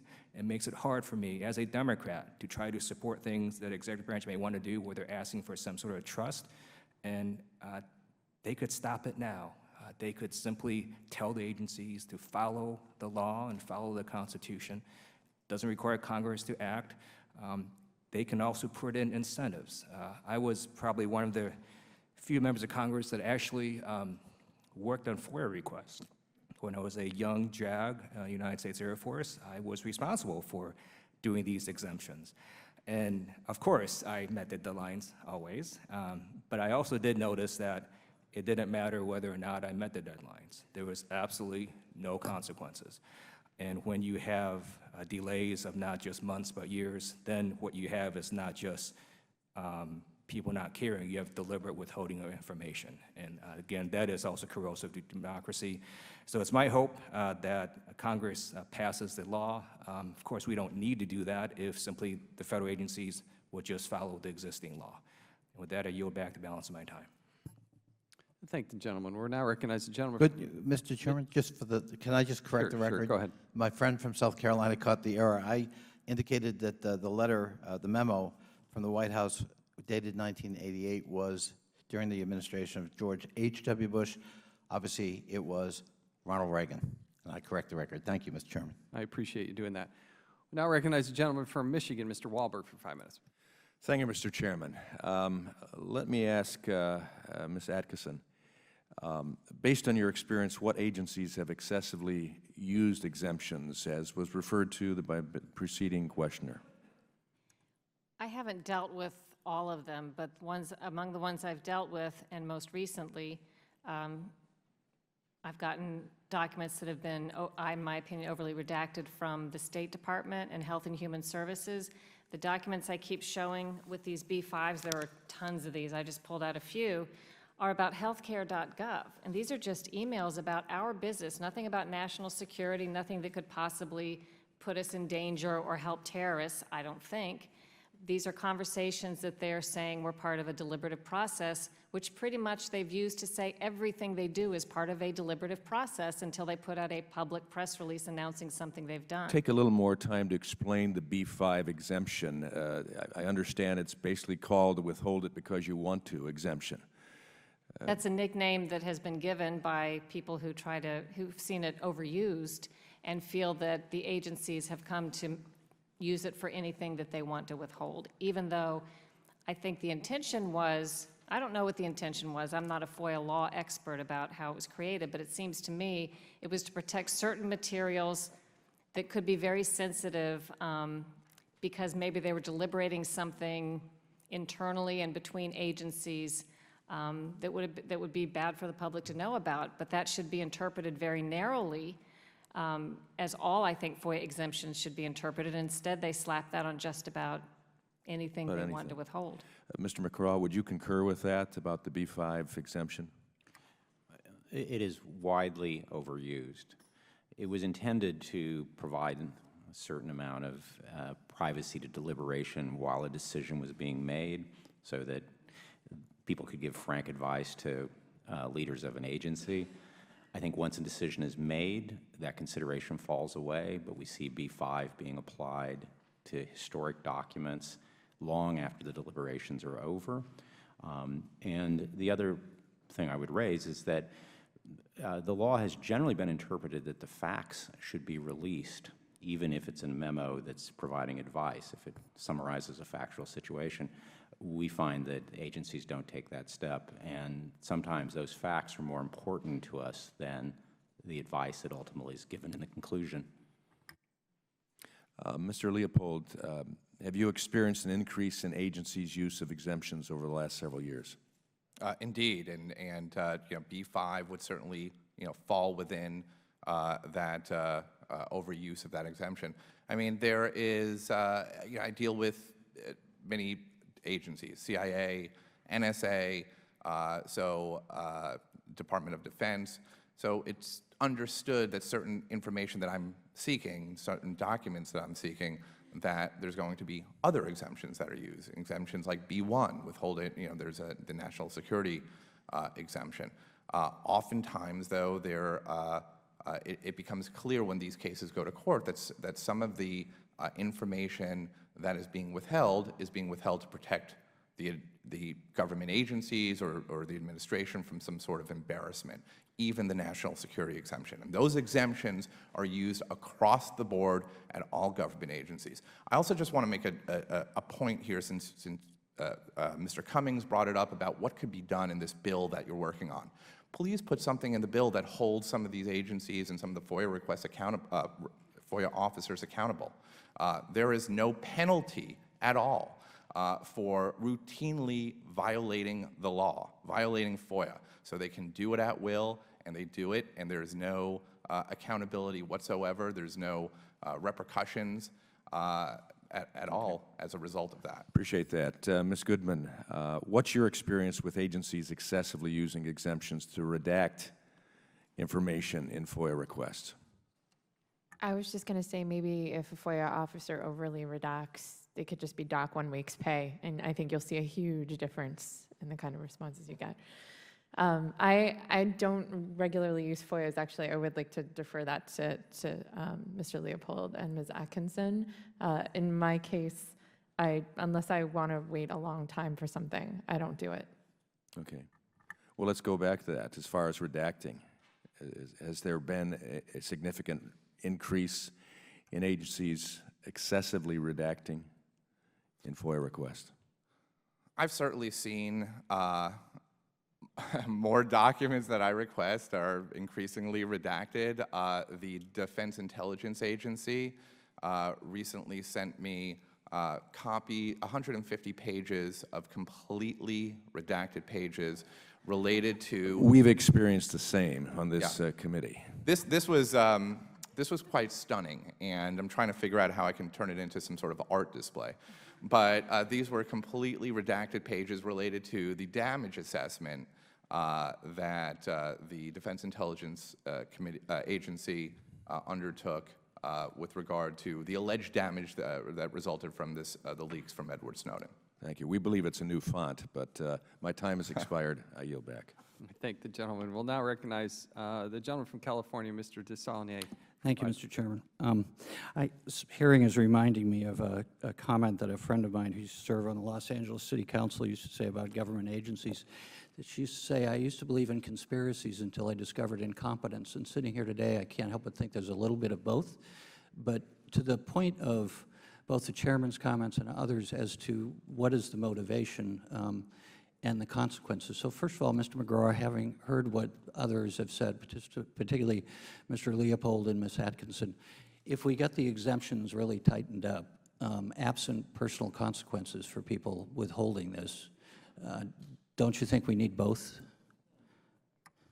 Need both personal consequences and the exemptions tightened up. And exemptions. So if you go to court and you get the exemptions tightened up, if people continue to ignore the statutes, what good will it do? That's right. I do think that there should be a process by which, if there's willful disregard for the law, that there should be consequences to go back to those folks who actually are doing the disregarding.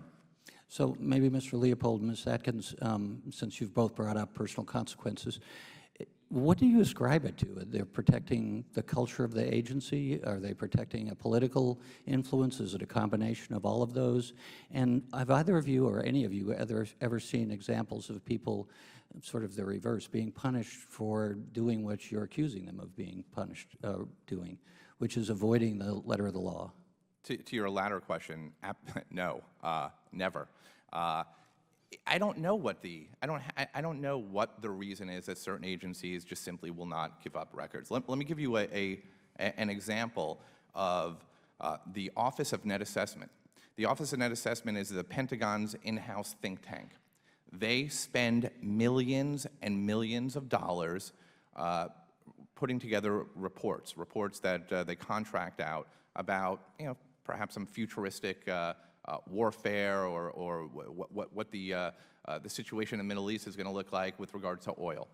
I asked for these reports. I filed a FOIA request. They refused to comply with my FOIA request. They said it was too broad. I narrowed it. They still said it was too broad. I sued them. Recently, they said that we'll give you some documents as long as you promise to never file a FOIA request again and don't have anyone else file a FOIA request How on is your that behalf. legal? I don't know, but they put this in writing, and I'm really looking forward to, the day when I write this story up. Did you tell them no? Yes. Yes, it was my meant as lawyer, levity who's sitting there. back here, did tell them that, but I don't know why they simply will not, turn over these reports. They're not classified. Okay, these are, by the way, that not only are they, will they not give up the reports, they can't find the reports. So they're saying that they won't give me the reports, but at the same time, they're also saying, we don't know where they are. So millions of dollars of taxpayer dollars is being spent. I think the public has the right to find out about what these reports are. Before and they Ms. just simply Atkins won't give goes up. ahead, just so I can try to get the second part of the question in. I think it's as simple as there are no repercussions if they withhold material that they should release, but there may be repercussions for them if they release material that we want when their superiors wanted them to withhold it. Okay, we have tried to do eFOIA, I understand. So it seems to me in this day and age where we have search engines that can give you all kinds of information, wouldn't it be more efficient if all of the agencies just were required to do everything electronically, and then we could actually reduce the period of time from 20 days down further? And do you have examples either where that's worked or where you would suggest I think even starting today, because it's a big job, of course, but if starting today the agencies posted online routine business and emails and so on as they come in, they wouldn't have to deal with all the FOIA requests, multiple FOIA requests for the same information from different people, which costs more money in staffing and time. I routinely check all the government websites' FOIA reading rooms. I saw that. They're not regularly updated. You live an exciting life, Mr. Leopold. Yeah. Thank you. Yes, no, it's quite exciting. Thank you for that.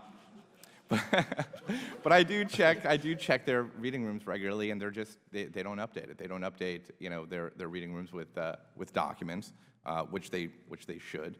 But in terms of electronically, I mean, I file requests electronically. I get responses electronically, and oftentimes I do get records, even though they're heavily redacted, electronically as well.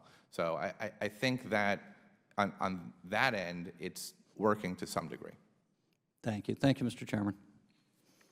Thank you, John. We'll recognize Mr. Mulvaney from South Carolina. Thank you, Mr. Chairman. And I want to go back and address some of the issues that Mr. Connolly raised. And I appreciate Mr. Connolly making the clarification regarding the origin of the document from 1988. It wasn't the Bush administration. It was the Reagan administration. But I think that there's something more to it than that. Mr. Connolly suggested that the policy enacted in the waning days of the Reagan administration were the exact same.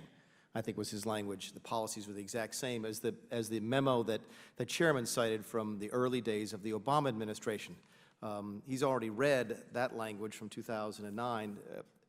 The policy from the Reagan administration, with all due respect, was entirely different. It said that in processing requests under the Freedom of Information Act of the Privacy Act of 1974, the search for responsive records occasionally turns up White House records located in agency files. Goes on to say later on that records originating with or involving the White House office, and it specifically identifies what that means. Deputy Chief of Staff, Communications, Speech Writing, Research, Public Affairs, etc., that if you find some of those things, you have to call the White House counsel. Then he goes on to say that press briefings are not covered because they're in the public domain. Says that if stuff comes to the executive office of the president, the White House would like to see that. And then finally, if they're classified or sensitive regarding foreign relations, that you might want to call the White House before you respond to a FOIA request on that.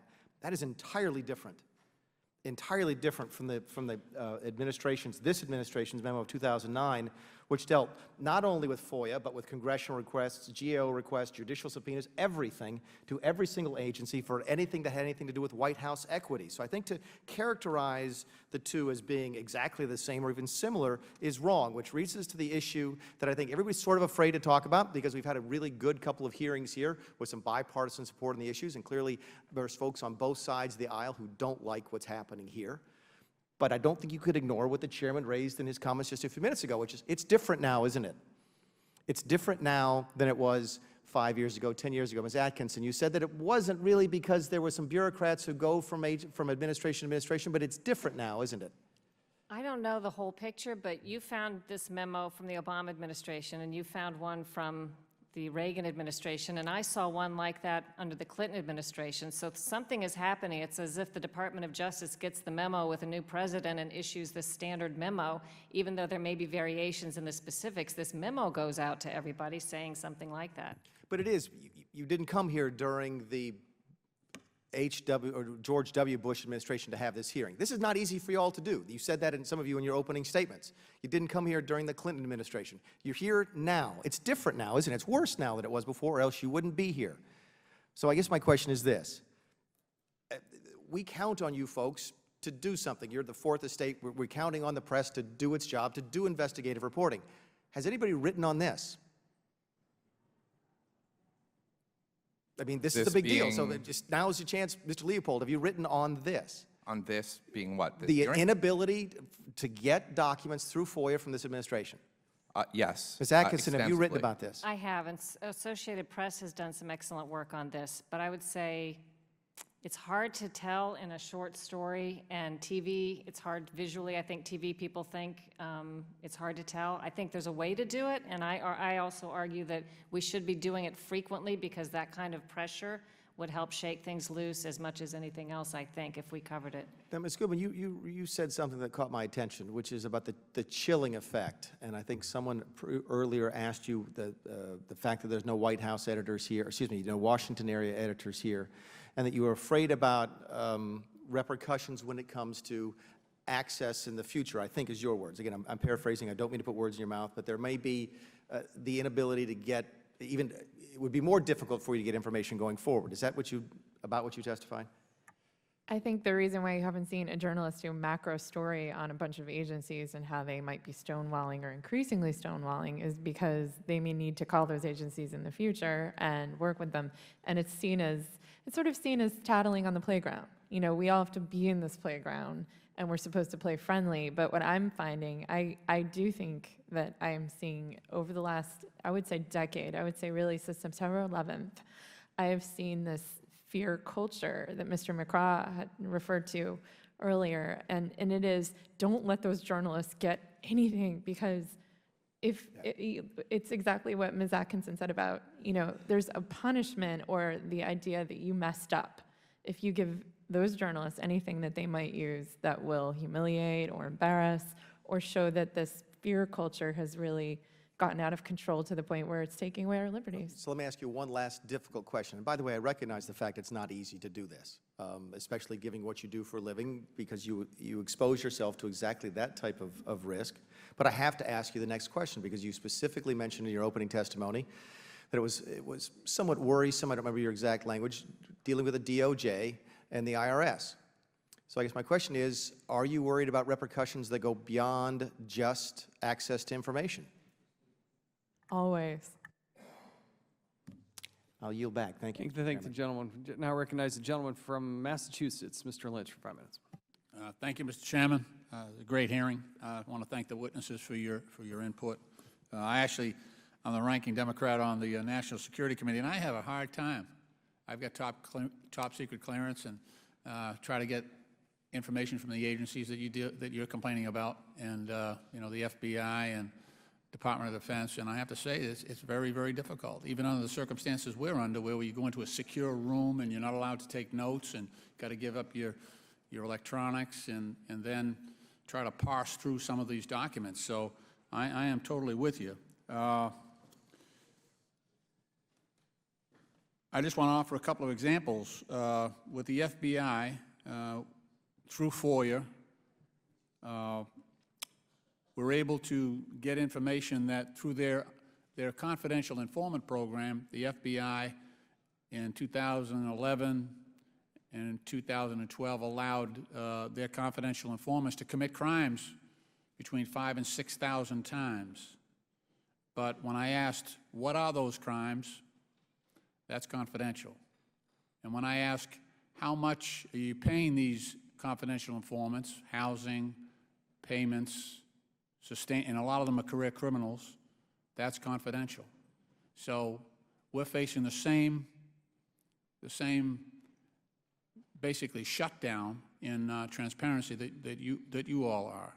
The Department of Defense, recently the commanding general in Iraq, we on a quarterly basis get reports from the Inspector General for the Department of Defense, and he tells us how much money they're spending and what they're spending it on. Well, the commanding general General Campbell recently said that Congress is no longer going to be able to get those classified reports on what they're spending, and the reason was because if the insurgents got that, if the terrorists got that information, it might somehow undermine their effort. So it is absolutely ridiculous. So I want to get to something. So and then even this morning I was at a press conference with some of my Republican and Democratic colleagues to try to get the 28 pages that have been redacted from the 9/11 investigation, trying to get that 28 pages, because I think it's very important that the American people get that information, that the families get that information. And I also think that the information in that 28 pages will inform Congress's security protocols and anti-terrorism efforts enormously going forward. So it's good to have that information out there for instructive purposes. So what I want to get at is, Ms. Atkinson, what you suggested in the beginning. You said we need to incentivize cooperation and disincentivize, you know, the logjam. And I do believe that we have to criminalize. Look, there's constitutional rights involved here. Mr. Anderson, you were very articulate in your comments. You know, the freedom of speech, the freedom of the press. There's also the freedom to petition your government, which I think implies a right to get a response. So I do believe we're going to have to penalize this ridiculous and obstructive conduct, number one, for you know, that amounts to criminal obstruction of justice and of information by our government agencies. I also think we need to turn it around so that the costs of citizens, including the press, in getting that information that is delayed unreasonably, the costs of all that with penalties should be borne by the agency, so that we have direct responsibility on these agencies to respond. You have to incentivize good behavior. What we're looking for is them to be more, you know, more responsive. So I actually think we do need to have criminal or civil penalties against these individuals that are conducting this obstruction, and again, shift the costs on behalf of the taxpayer. You know, I realize that eventually we pay for everything, but you need to penalize these agencies in some way so that it changes their behavior. I've eaten up the bulk of my time, but if any of you have a thought on that, I'd like to hear it. Mr. Anderson? Yes, sir. I think it's significant that you've heard here stories not just from this administration or the previous administration or the administration before that. My adventures took place beginning in 1992. Yeah. And God bless you, by the way. Yeah, Senator Moynihan issued his report after 2 years of study about the same time in the mid-90s. And I don't think any of us would suggest that the situation has gotten any better. Thank you, sir. I yield back. Thank the gentleman. Now recognize the gentleman from Georgia, Mr. Heiss, for 5 minutes. Thank you, Mr. Chairman. I want to begin with you, Ms. Atkinson, if we can. You mentioned in your testimony that the system is broken and that the Freedom of Information Act, in your opinion, is not broken by accident, but that it appears to be by design, a design of obstruction. Do you have evidence that you could provide for that statement? It's a strong statement.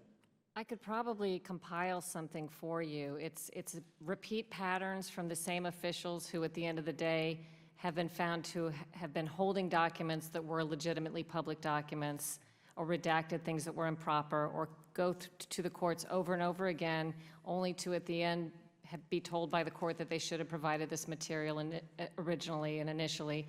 The patterns of the language they use when they're denying requests, the increase in the B5 exemption, almost as if there's been some coordination among the agencies that they know they can expand the use of certain exemptions in certain ways.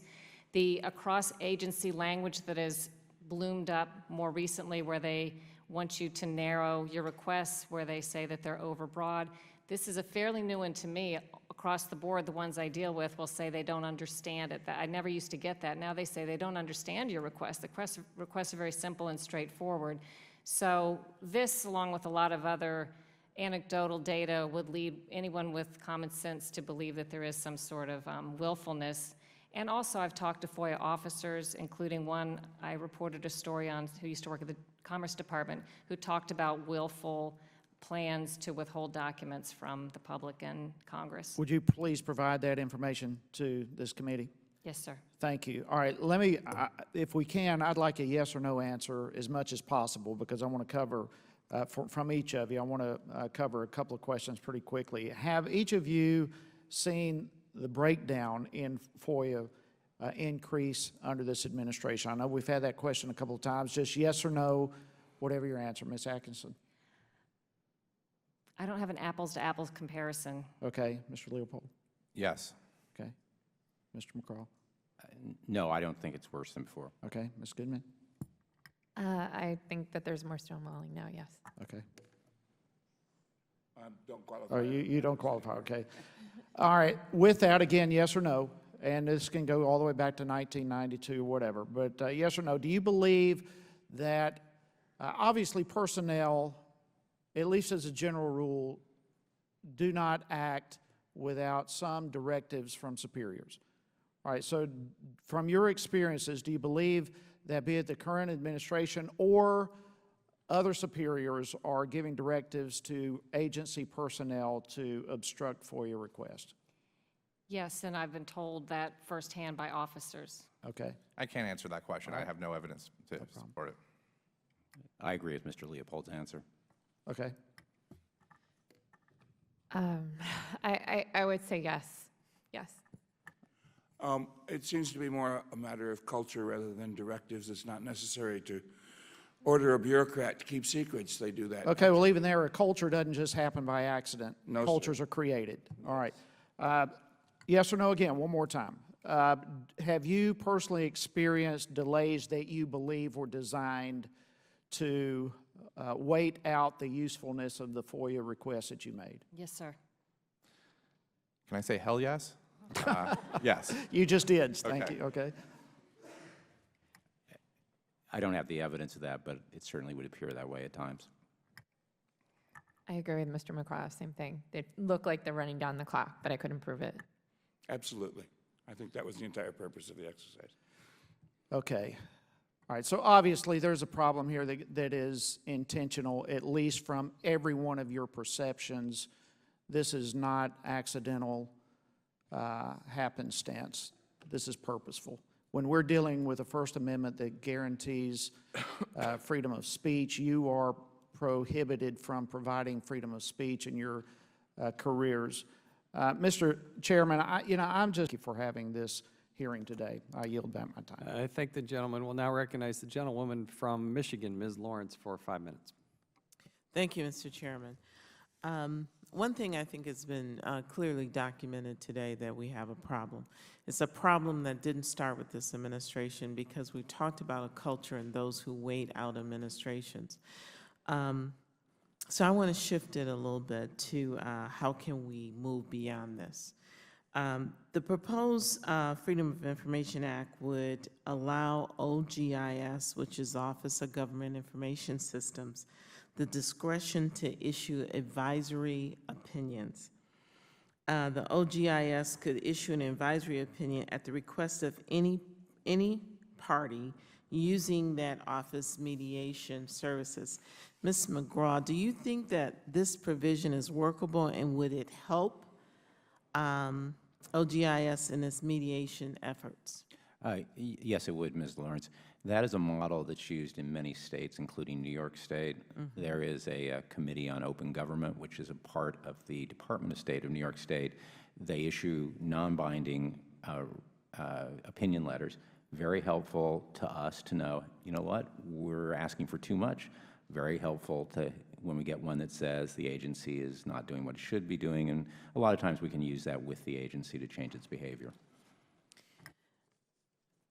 I wanted on the record that I feel that the concerns about docking someone's pay or culture, that if we want effective government, we have to find a way to move to the point where we are effective.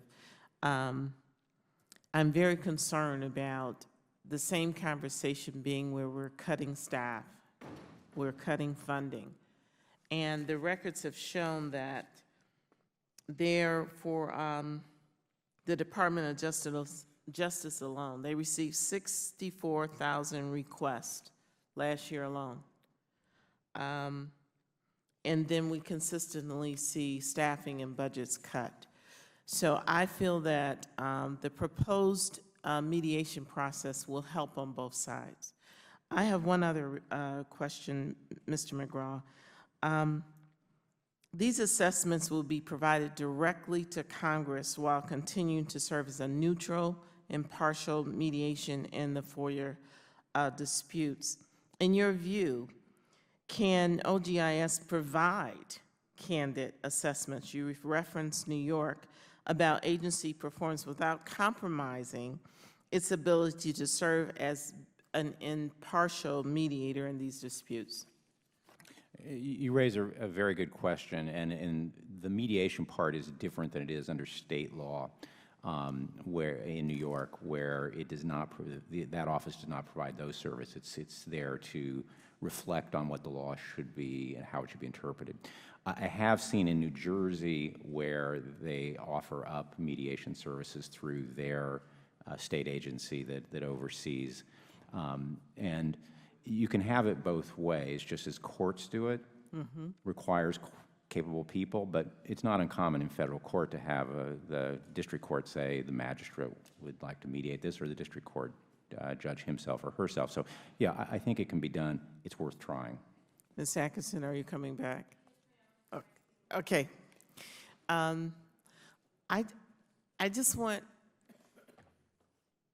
want a government that is responsive. I've worked for 2 government agencies and have been the official FOIA coordinator. Some requests seem excessive. Some requests you can get from multiple agencies, but every single request requires manpower to respond. There is a frustration when the media, and not only the media, requests from private citizens, because this is bigger than just the media. I have a right as a private citizen to ask for information, and I feel that I deserve that. But we have to create an efficiency in our government that can be responsive. And while I hear the concerns of the media, I'm concerned about our overall responsibility. I wanted to ask Mr. Leopold, what is your opinion of this mediation process and some of your frustrations that you've shared? With regard to the Office of Government Information Services, I mean, basically, they have absolutely no power because the Office of Information Policy within the Justice Department that's supposed to ensure that all government agencies are adhering to former Attorney General Eric Holder's guidelines, they don't allow them to have any power. They're interfering with that role of the FOIA ombudsman. So it gets much deeper. I want to also, for the record, state that I have never, ever received a response from any government agency, nor a phone call that says, we are experiencing budget constraints, therefore we can't process your request, nor can we give you any records. Never heard that before. So I recognize that budget constraints exist within the federal government, but it has never, ever, I've never heard of it impacting my ability to access records. And you know, one great thing about FOIA is that you can not only, in addition to filing FOIA requests, you can actually file a request to find out how the specific agency is handling your request. I like to call it the meta FOIA. Yes. And I ask for processing notes. And within the processing notes, you can see how these agencies are handling the requests. And within the Office of Information Policy, I could tell you that I've obtained documents with regard to one of my requests where the FOIA officers and the attorneys are actually making fun of me and saying that I should belong to some sort of FOIA posse, and perhaps that should even be my band name, which I think is, you know, may actually be a cool band name. But the point being that, you know, the FOIA cop is not doing its job and not allowing the FOIA ombudsman to be the FOIA ombudsman. Before I release my time, Mr. Chair, I just want to say you bring up a good issue, because if we need to give the power to that mediation body, the autonomy and the authority so that they can do their job, that's something we should look at in this act. Thank you very much. Thank the gentlewoman. We'll now recognize the gentleman from Georgia, Mr. Carter, for 5 minutes. Thank you, Mr. Chairman, and thank each of you for being here today. We appreciate you taking time out to join us and participate in this. Mr. Anderson, I've got some questions for you specifically, if it's okay. You mentioned in your testimony that you had like a 2.5-year battle with over 13 agencies for your FOIA request. Is that true? Yes, sir. I have to say that some of the agencies didn't take part in the battle. They simply retired and didn't take notice. But the federal judge here appointed a special master which he doesn't want to look at the things himself, so he gets somebody who can do it. Right. And we kept arguing over a progressively smaller and smaller pool of documents as he would win an order. I would get an order from him to say, no, you can't deny those documents, give them to him. And Right. get a couple of boxes, and then the next time we'd have another go around. And the significant thing to me was, and I don't know if this is still very common, FOIA has specific requirements for when you deny access. You're not allowed to just say, no, it's classified, you can't do that, you can't have it.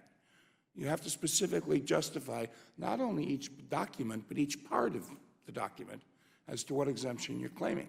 Right. And it took us a year to get them to even give that list, because universally, when the first replies we got were, no, can't have it, secret, classified, no. Right. Well, let me So ask they were you. violating from the beginning. They violated all of the deadlines. They violated the regulations. And all that happened was the judge eventually said, you know, give him all the documents he wants. Okay. Well, did you ever go through the appeals process? Yeah, absolutely. Did you have go to do through that it before you go to with lawsuit. with all 13 or just a few Yep. of them? With all 13? Yep. You went And through the again, appeals process? Some of those appeal processes were simply never completed. Did a certain agency have were the appeals processes consistent among all the agencies, or No. were they different? They were different among all the agencies? Yeah, each of the agencies was different. Which one was the most difficult, would you say? I would say the two were the CIA and the NSA. Okay. They both seem to feel that nothing that they handled should be given to the public. Well, they must have been very difficult if it went on for more than 2 years, 2.5 years. The whole thing took 4 years. Wow. Do you believe that the appeals process was clear for any of these agencies? Do you believe that they had a clear stated policy of what the appeals process was supposed to be? Yes, sir. I believe the whole process is pretty clear. The regulations are clear. The law is clear. Was it clear to you about what the process was going to be like and what your rights were during the appeals process? Not at the beginning. You see, I work mostly overseas. I was a foreign correspondent. Right. And there aren't any other countries that have, you know, Freedom of Information Act that you can file for information on. Sure, sure. So when I came here and I told the people at the Freedom Forum this is what I'm going to do, I actually showed up early and said, I'm going to start these requests now, and I'm due to start my fellowship in 3 months. And when I get here, I'll have replies already from some of these agencies, and I can get started getting to work. And the director just laughed. He said, you've never done one of these before, have you? And I said, no, sir. Right. And he said, okay, you'll learn. Well, I don't know if you're familiar or if any of the panel members are familiar, and I don't know that there would be any reason. I have introduced a bill, H.R. 1615, and it is called the DHS FOIA Efficiency Act of 2015. And it deals primarily, obviously, with DHS, because as I suspect you know, DHS has the largest backlog of any agency within the federal government. And it's something that I'm trying to address through this bill. And it requires the chief FOIA officer of DHS to issue updated regulations, particularly as it pertains to the appeal process. And what I want to ask you is that although this is obviously specific to DHS, do you feel like a standardized process would be beneficial throughout all agencies? I think yes, it would be beneficial. Making things standardized and clear to everybody is always beneficial in these things. And Ms. Atkinson, would you agree? Yes, sir. Any clarity, I think, is always good. But I still think it goes back to the heart of the idea. If there are directives or a culture in which they're being told to find excuses not to give material, that may not be, you know, as effective as it should be. Well, I would encourage all of you, and I want to thank all of you again for participating. I want to encourage you to keep an eye out for this, because this is something we're going to be pushing very hard. Again, H.R. 1615. Thank you, Mr. Chairman. I yield back. Thank the gentleman. We'll now recognize the gentlewoman from the Virgin Islands, Ms. Plaskett, for 5 minutes. Good afternoon. Thank you all so much for the information and your testimony here today. Thank you, Mr. Chairman, for the opportunity to speak with these witnesses. I wanted to talk a little bit about the deliberative process and how that works and its the time frame in which it's allowed. As a former Department of Justice official, I've sat around at the table in the civil division in discussions about what would or would not be part of a FOIA disclosure. And so it's very interesting for me now to be on this side and having this discussion with you about the impediments it creates in terms of transparency and having checks and balances in our government with the press. So my understanding, and from having worked previously as a prosecutor, that the exemption covers information that would normally be privileged in the context of civil discovery. And the tenet is that it's supposed to allow the attorneys the process and the ability to be able to have conversations and to begin deliberation and investigations. Mr. McCraw, would you agree that that is the basic tenets and what it's supposed to do? You've described it well. Okay. Now, the exemption is described, and I quote, "To safeguard the government's deliberative policymaking, the exemption encourages frank discussion of policy matters between agency officials by allowing supporting documents to be withheld from public disclosure." And that's in the Citizen's Guide to FOIA, published by this committee in 2012. Does that sound right to everyone in this committee, that that's the purpose of it? And that it's supposed to be limited to an exemption for up to 25 years. Mr. Leopold, what do you think about that 25-year time frame in which those documents could be withheld? In terms of withholding them permanently, or, well, or in the bill where you're saying sunset? Right, there's a limited amount of time that the agency is allowed to keep this information, and that's 25 years that they're supposed to be able to withhold it. I'd like it tomorrow. I mean, but whether do you agree that there's some information that maybe sure, to allow the attorneys to engage in proper investigation that they should be withheld for a time period? Yes, I agree that when properly used, when Exemption 5 is properly applied, yes, that it should, that the information should be withheld. And who do you think would be the appropriate person or agency to police that properly? I think the Office of Information Policy. I mean, they are the, you're going to have Melanie Postay here tomorrow, and I'm going to be back there listening.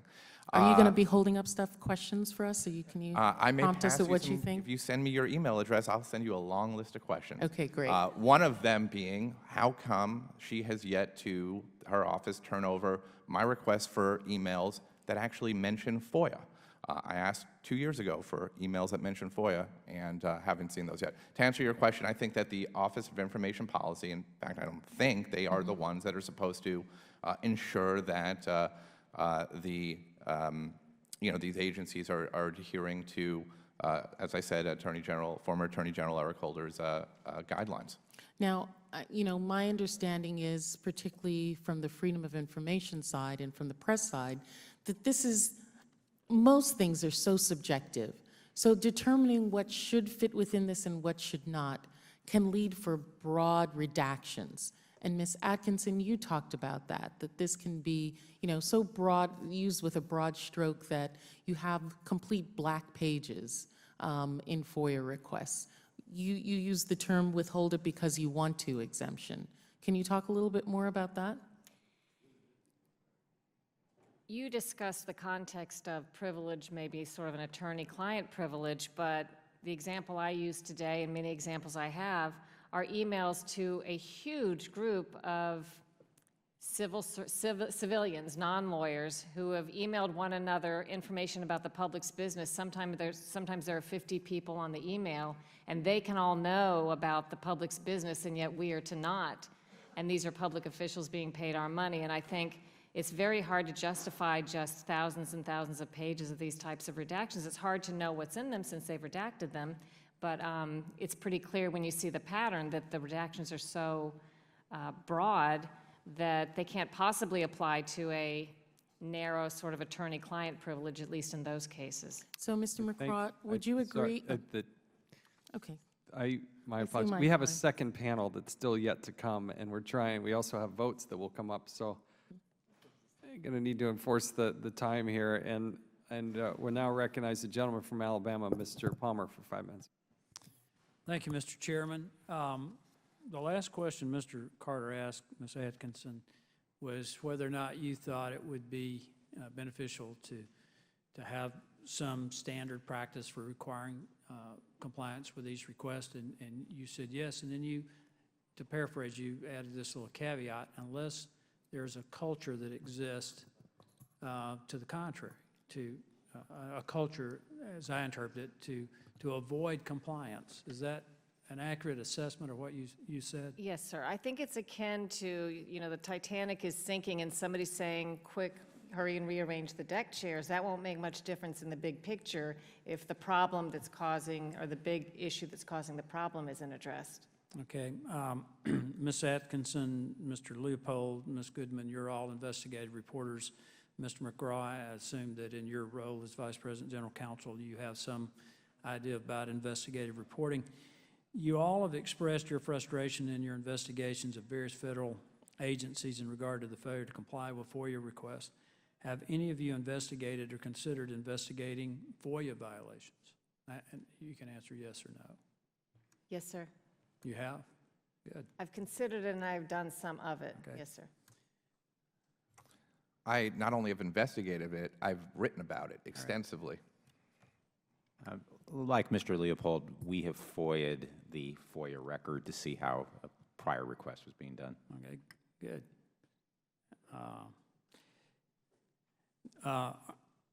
In doing this, then, are you aware of any federal agency being proactive in training employees on methods or tactics for avoiding compliance with FOIA requests?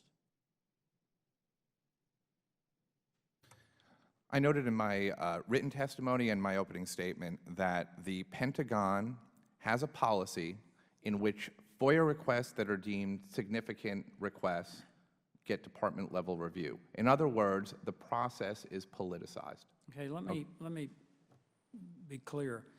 How about a federal agency actually conducting a session to train their employees how to work with non-government groups, so as to do government business outside official government infrastructure and communications channels? We had a hearing in the Science Committee back in March, and one of the witnesses who testified is a former EPA employee, David Schneier. And he brought this up, and I have a copy of his testimony here. He talked about the EPA prepared an 83-page PowerPoint presentation on how to use electronic tools to collaborate with external partners. This presentation encourages use of instant messaging, other real-time correspondence tools, and even encourages using AOL and Yahoo and asking third parties to set up chat rooms. He went on to say, but this presentation also documents the culture, Ms. Atkinson, of disregard for agency duties under public records and FOIA requirements. It characterizes FOIA and NARA rules as federal laws that constrain federal administration of public-facing web collaboration tools. I have a printed copy of the PowerPoint here. He says the next section of the presentation describes creative solutions to dealing with federal constraints.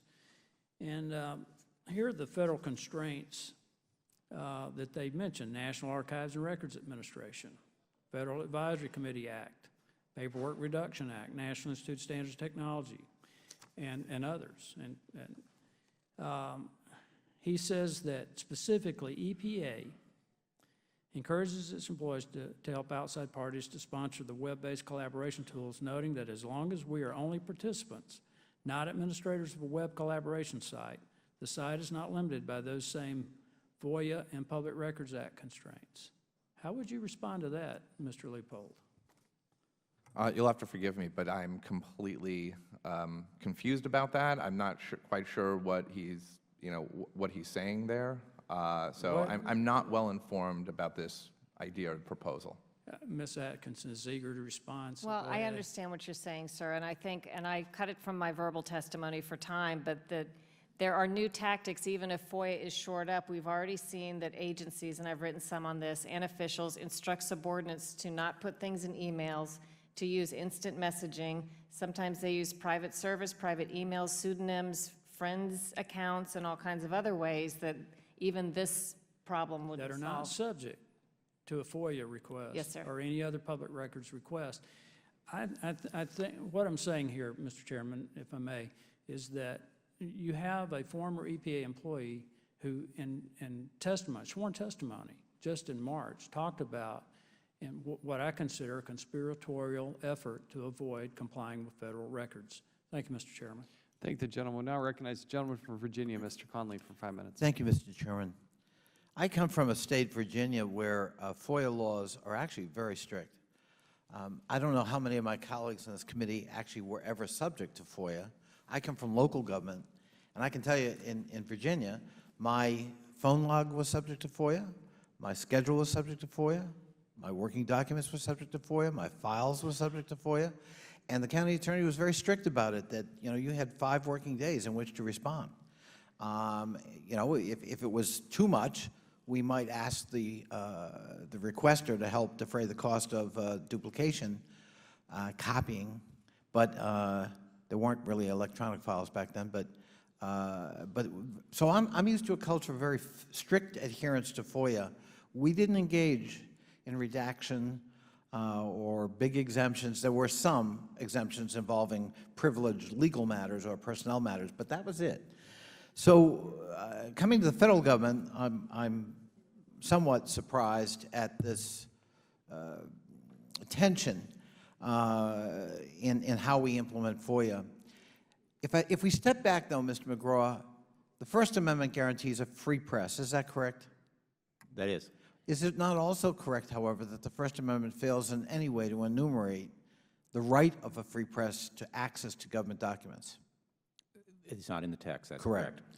So by virtue of adoption of the First Amendment, we also set up, whether we intended it or not, a dialectic. You want access to information, and there are some people who want to limit that or don't want you to have access to information. Fair enough? That is true. So what we're debating here are, what are the rules of the road? Now, many of us, including the chairman of this committee, based on what he said, and certainly myself, believe freer access is better. The default should always be get it out before the public.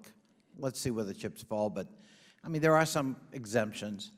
And what I've heard here is an enumeration of, in a sense, bureaucratic obfuscation, using the technicalities of the law either with a B5 exemption or redaction or not meeting deadlines in any kind of strict fashion, and even saying your scope is so broad we can't possibly respond to it, which sometimes, by the way, I've been subject to press FOIAs that were overly broad, that were impossible to respond to, and we had to negotiate with that reporter, get it down, tell us what you're really looking for, and we'll try to respond.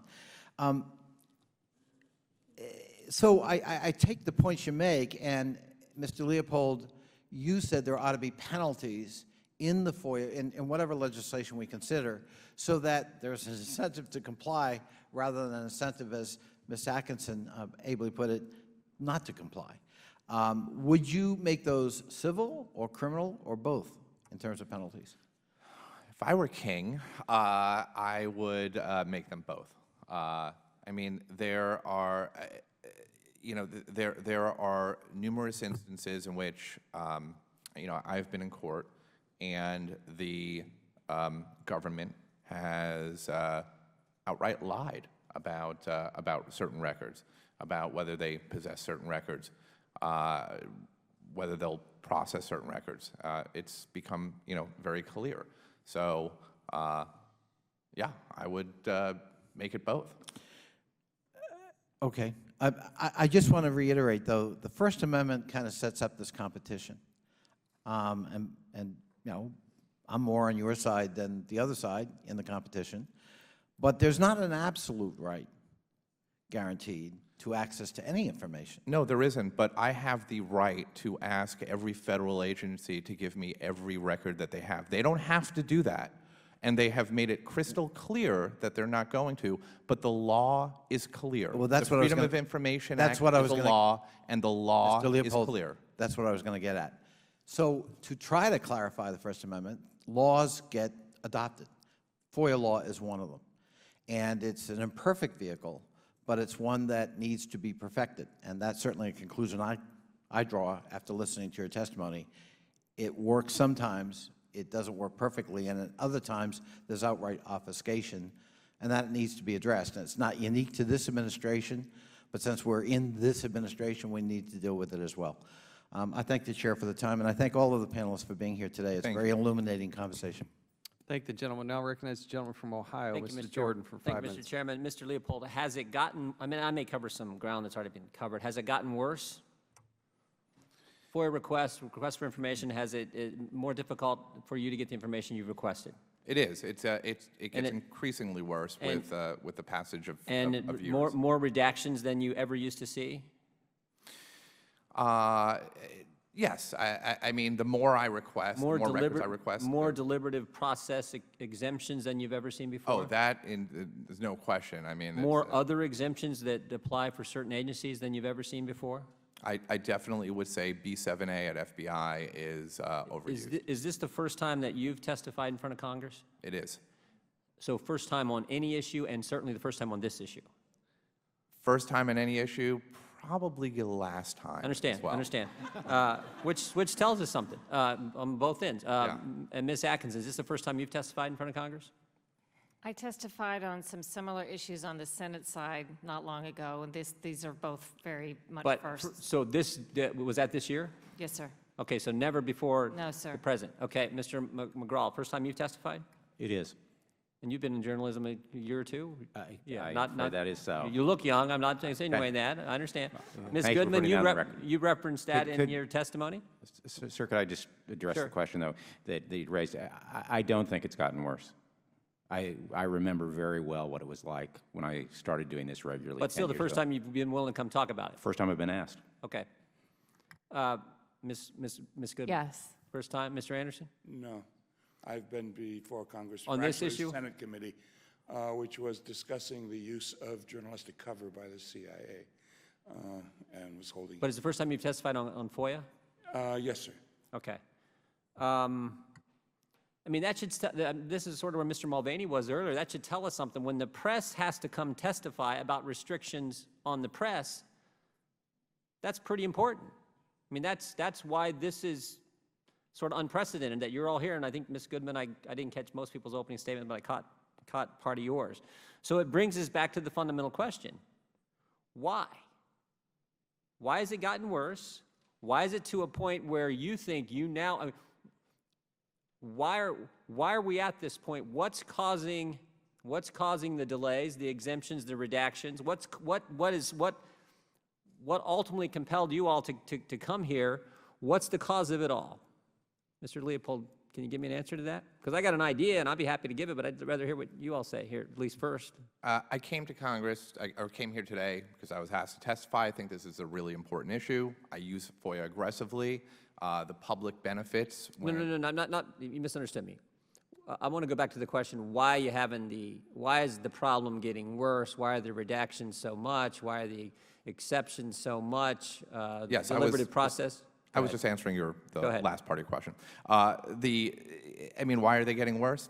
I don't know. As I indicated, I file for processing notes, and that gives me insight as to how these agencies handle FOIA requests, what goes on behind the scenes. What I see is an increasing use of exemptions to withhold information that the government may feel to... Let me go right, I got a minute 30. Let me go right to this. I'll stick with you, Mr. Leopold, even though I assume I could.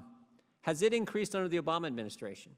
Has it increased since we got the email, the letter that Mr. Craig, the White House counsel, wrote to all the general counsels at the respective agencies in the federal government? I would say my experience, it has increased. Let me just add, the think difference between this administration and the last administration is that this administration signed an executive order promising a new era of transparency and open government. And during the Bush years, I knew I wasn't getting anything. Yeah, but that's not my question. That may be true. I just want to make that statement. I want to go back to what you said earlier. You said it's gotten worse. I believe it the 6 has year- gotten worse over the years. It's gotten worse since April 5th, tax day, 2009, first year of Obama's presidency, right? Since this went out.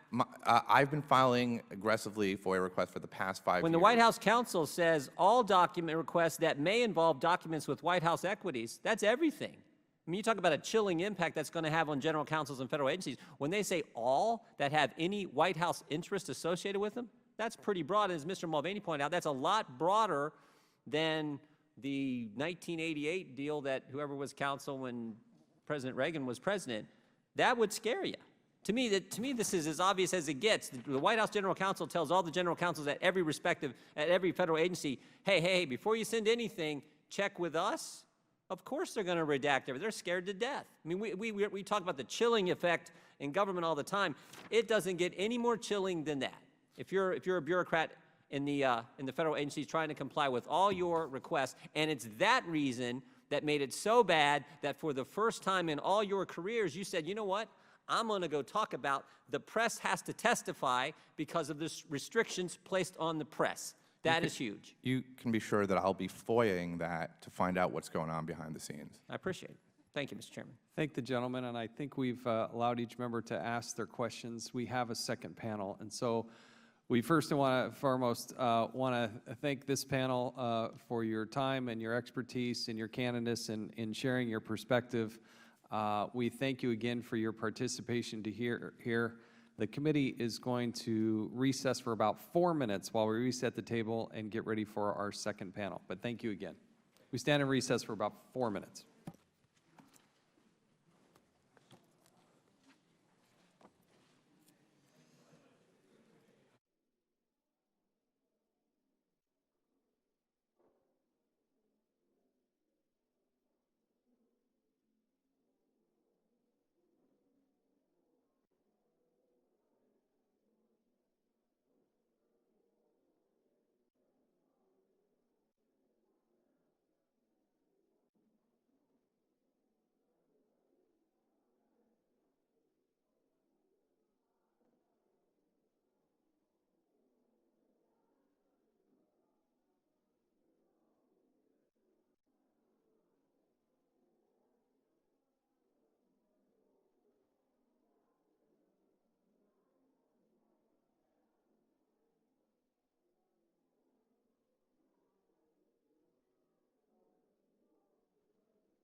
Committee will come to order.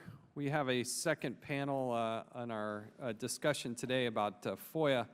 Let me introduce the second panel, and then we'll swear you in and begin your testimony.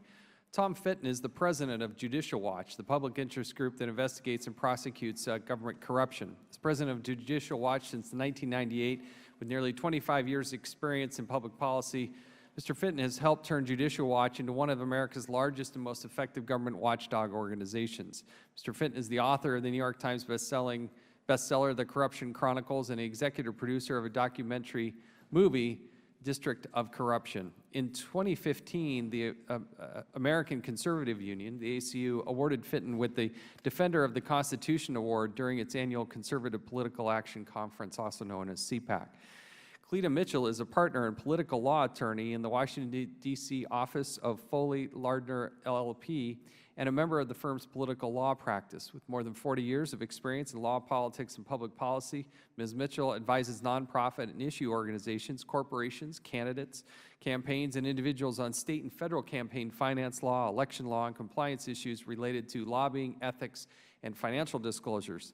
She practices before the Federal Election Commission, the ethics committees of the United States House and Senate, and similar state and local enforcement bodies and agencies. She has served as legal counsel of the National Republican Senatorial Committee and the National Republican Congressional Committee.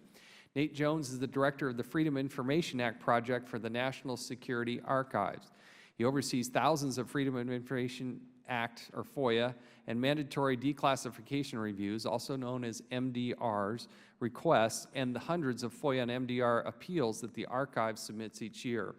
An active member of the American Society of Access Professionals, the professional association of the government FOIA officers. He acts as a liaison between the archive analysts and agency FOIA officers and serves as the archive's FOIA counselor to the public. He is the editor of the archive's blog Unredacted, where he writes about newly declassified documents and FOIA policy.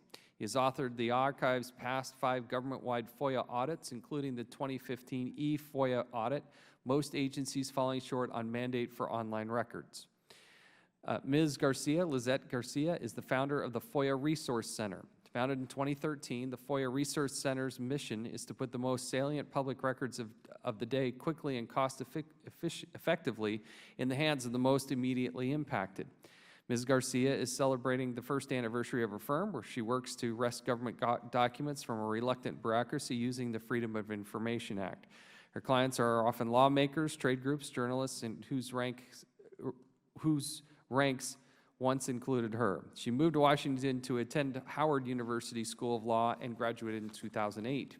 Gabe Rotman is a legislative counsel and policy advisor in the Washington Legislative Office of the American Civil Liberties Union, often referred to as the ACLU. He advocates in Congress and the federal agencies on an array of issues in the intersection of technology and civil liberties, including privacy, cybersecurity, free expression, telecommunications, and internet policy, government transparency, as well as intellectual property. Mr. Rotman practiced law from 2007 to 2012 at Simpson, Thatcher, and Bartlett, LLP in Washington, D.C., with a focus on antitrust and foreign investment review. From 2001 to 2005, he worked in the ACLU's Washington Legislative Office as a communications staffer and senior writer. And finally, we have Ann Wiseman, who's the executive director for the Campaign for Accountability, a new nonprofit that uses research, litigation, and communication to expose misconduct and malfeasance in public life. She served for 10 years as the chief counsel for the Citizens for Responsible and Ethics in Washington. She worked for the Federal Communications Commissioner as the deputy chief of the Enforcement Bureau. She also worked for the Department of Justice as the assistant branch director, where she supervised government information litigation, including FOIA. We appreciate you all being here today. We've had a good, robust discussion with our first panel, and we welcome you to this discussion as well. Pursuant to committee rules, all witnesses are to be sworn before they testify. If you would please rise and raise your right hand. Do you solemnly swear or affirm that you will tell the truth, the whole truth, and nothing but the truth?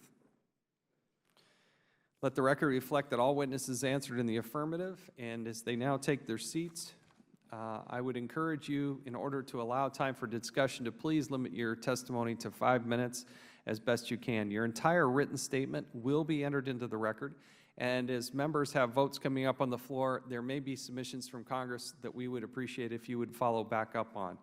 But with that, we will start with our first witness, Mr. Fitton of Judicial Watch, and we thank you, sir, for being here, and we now recognize you for 5 minutes. Whoops, push the, got to push that, that Thank you, button Mr. there. Chairman, for allowing me to testify on behalf of Judicial Watch.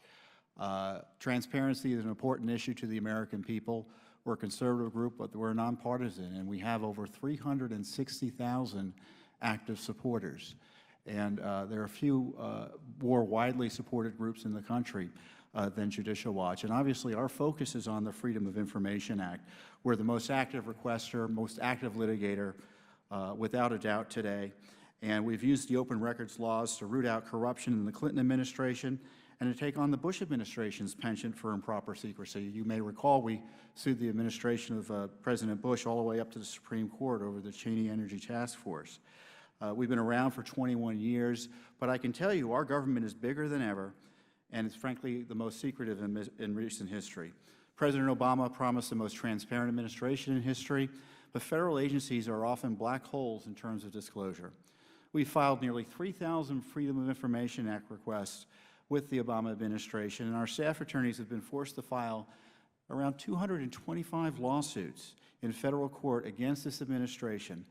Overwhelmingly, these lawsuits are just designed to get a yes or no answer from the administration. And administratively, agencies have built additional hurdles and stonewalled even the most basic FOIA requests. The Obama administration's casual lawbreaking, and it is lawbreaking, when it comes to FOIA, is a national disgrace and shows contempt for the American people's right to know what their government is doing. You know, Thomas Jefferson, the Founding Fathers, all thought transparency was important.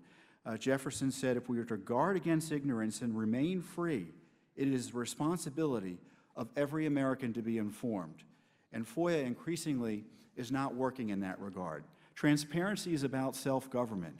If we don't know what the government is doing, how is that self-government? Frankly, how is it even a republic? Now, we have this transparency crisis here in Washington, D.C. The government's doing more than ever, but is even less transparent.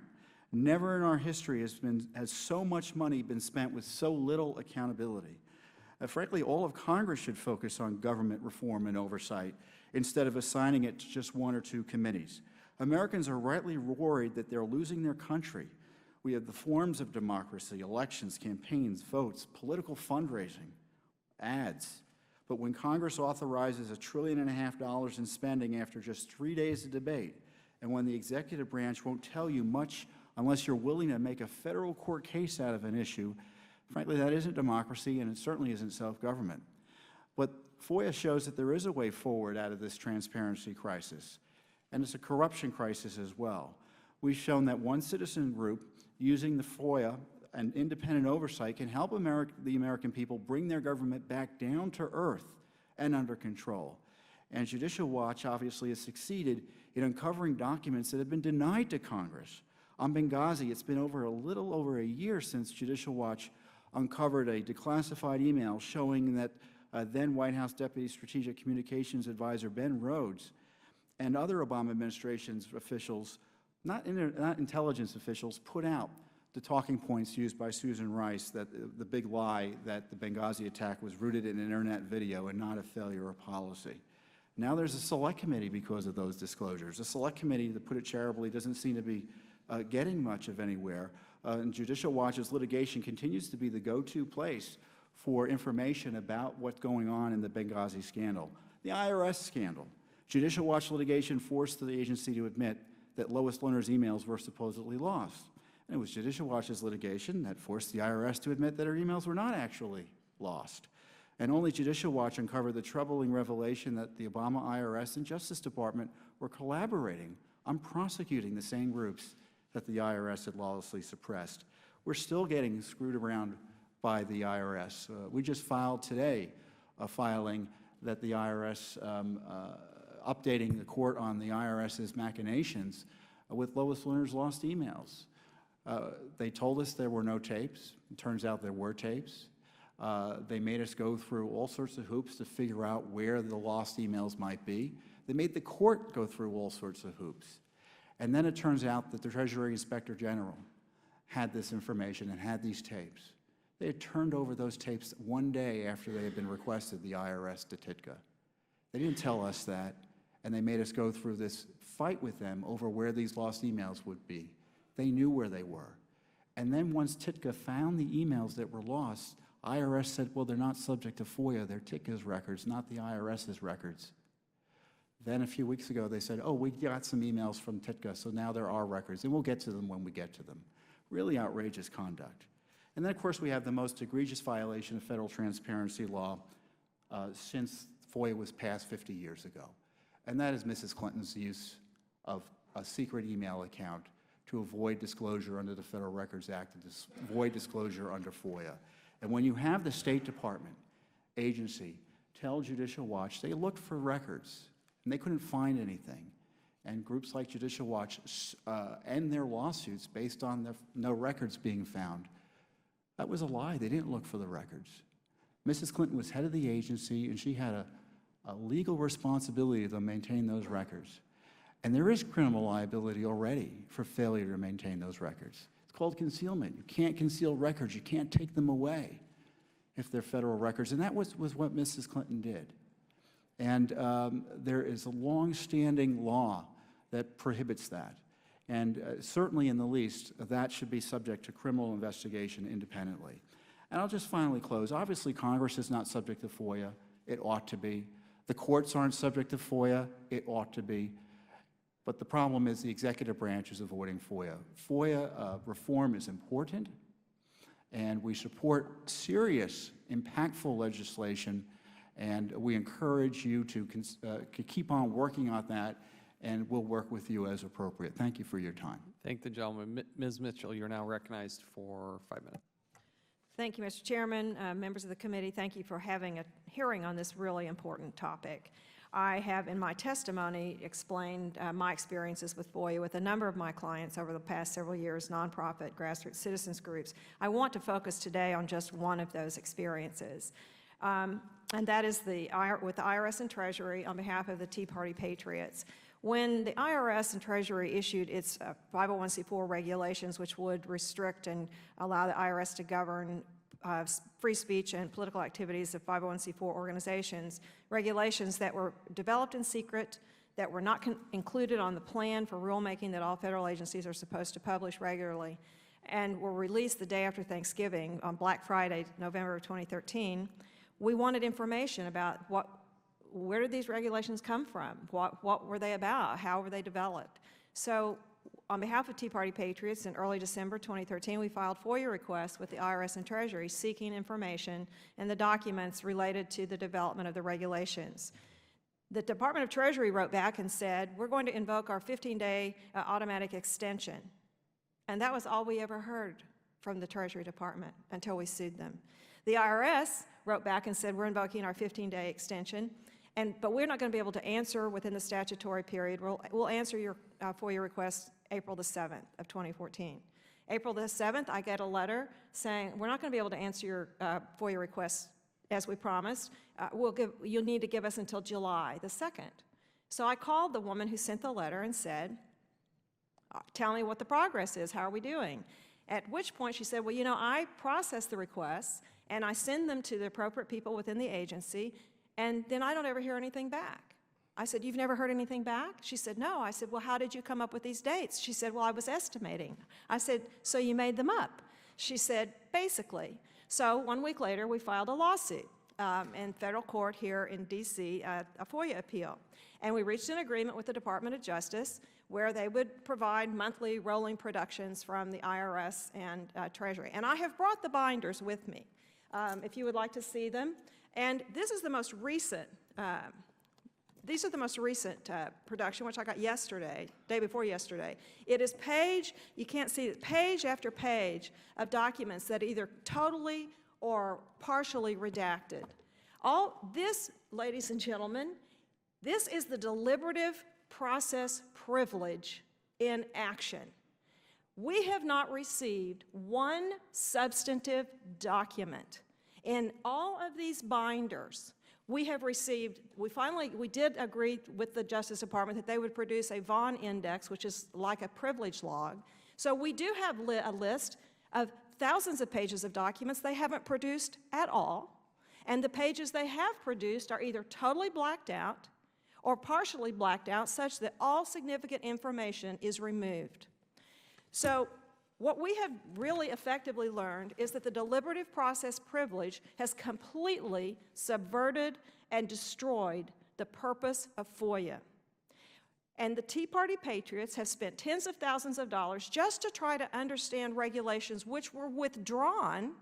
So I have a question as to why the deliberative process privilege would still apply to regulations that have been withdrawn. But we now know they're still working on redoing them, but we're asking about the last set. But the point is this. My client has spent tens of thousands of dollars. We spent many, many hours trying to get information to which we are entitled. And all we've gotten are these binders full of redacted documents. And so I have this to say, which is that FOIA is completely broken. What has happened is that the courts and the agencies have rendered it essentially meaningless. And so I have three recommendations. Number one, this legislation that is pending in the House and the companion bill in the Senate needs to have one provision added.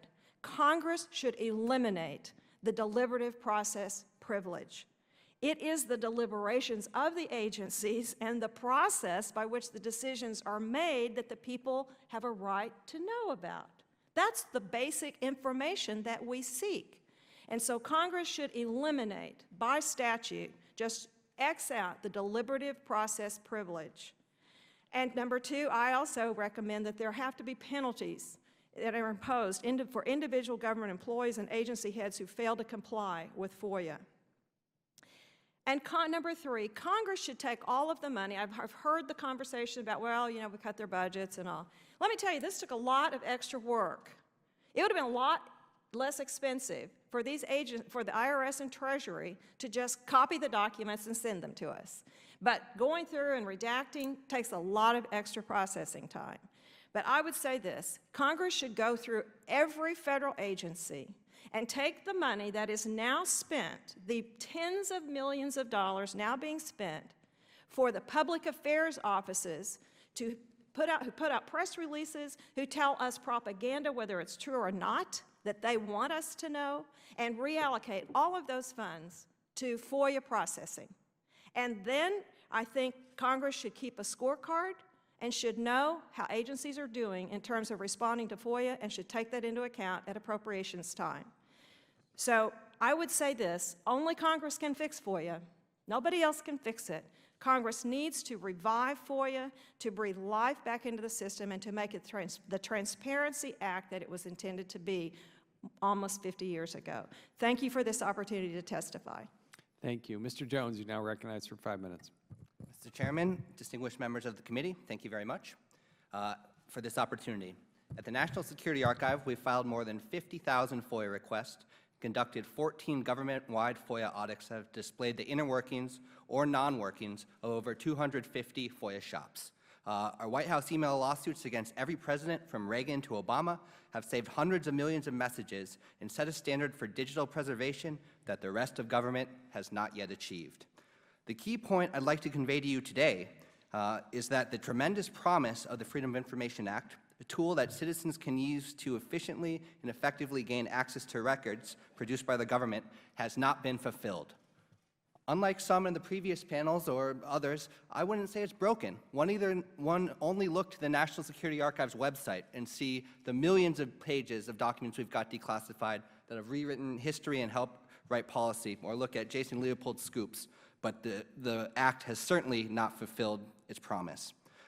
So today I'd like to present three of the largest barriers to FOIA requesters and how I believe the committee's legislation that, thank you for already passing, will already help these barriers. But before I begin on barriers, I have to note that there actually are dozens of exemplary FOIA agencies and hundreds of star FOIA professionals who really do have transparency in their bones and place the requirements of the FOIA above bureaucratic concerns and fear of government and fear of embarrassment, To these agencies and FOIA specialists, thank you. I guess in this case the reward for competence is inconspicuousness. But back to barriers.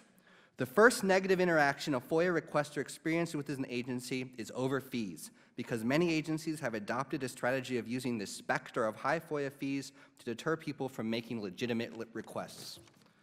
This practice is fiscally unnecessary. FOIA fees cover just less than 1% of the cost of implementing FOIA, and it's also often illegal.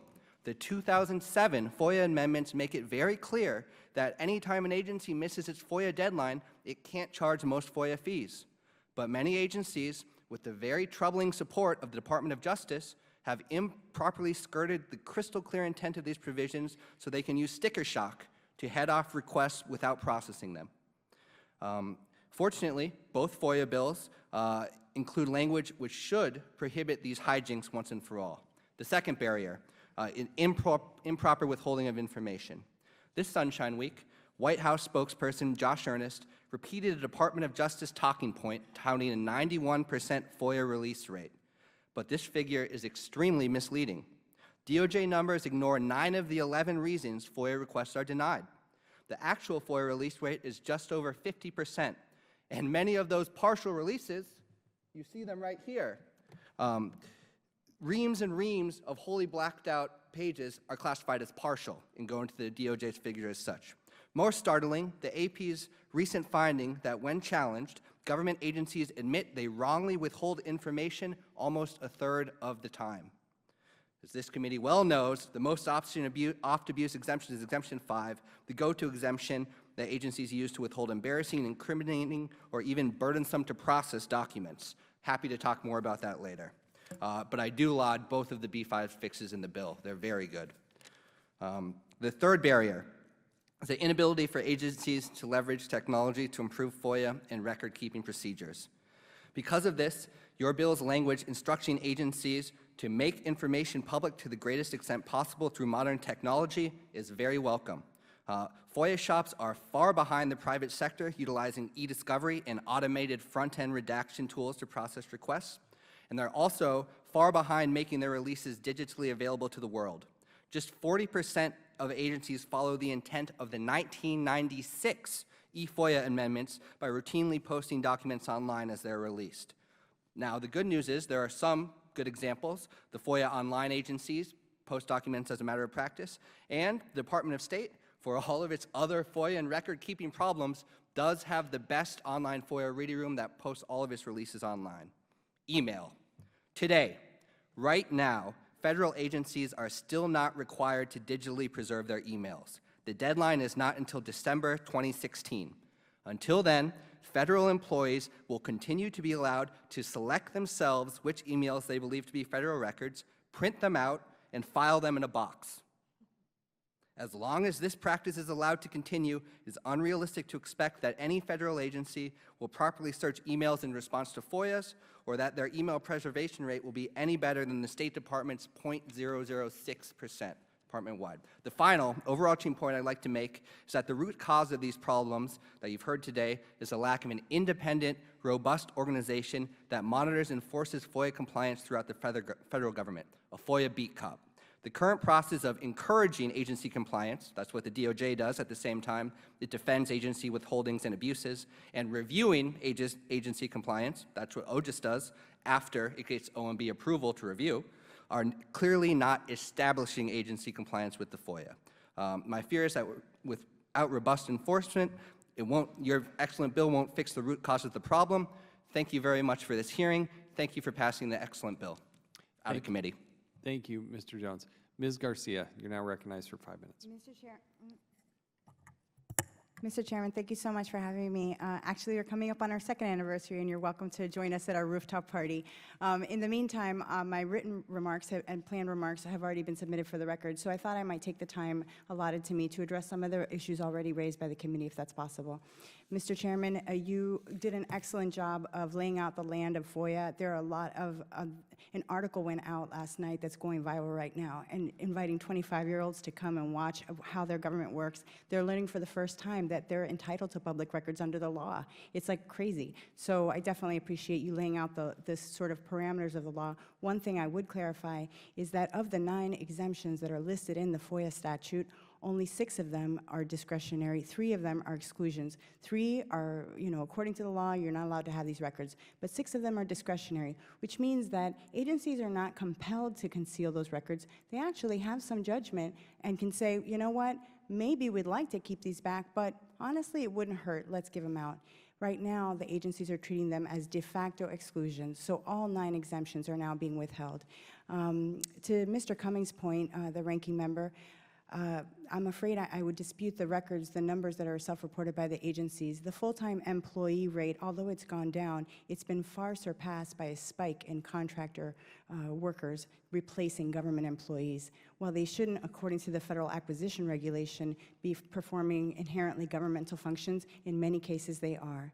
I've actually requested the records, and even something as small as CBP is paying $250,000 per staffer outside of the government employment environment. So another thing that's actually causing a spike in spending and requests, Mr. Cummings raised the issue of requests spiking under the Obama administration. It's actually, I think Amnesty is responsible for the spike in requests. There is a league of immigration advocates who have encouraged all individuals who would like to be approved for amnesty to file a FOIA request seeking their record, their file, their immigration file, and this is actually singularly responsible for that spike in requests. To go on to whether agencies are punishing FOIA officers, I actually think it's the reverse, sir. It's actually the case that the FOIA chief that was in charge at the IRS over the time of Lois Lerner delaying release and not knowing where the records were, in fact, that person has been promoted and is now in charge of withholding Obamacare records over at CMS. And so they're actually rewarded for keeping the government secrets rather than punished for not leaving them out. Those are pretty much the issues that I wanted to raise. In my written remarks, I raised the issue of fees also, just like Mr. Jones. The idea that the regular American citizen cannot file a FOIA request, that you have to be somebody as big as the AP or Bloomberg, it's just unacceptable. OGIS right now it's where records requests actually go to die. So in a sense, I'm like the citizens OGIS. I don't have a big dramatic story to tell you that I don't get the records, because I actually do get the records without going to court.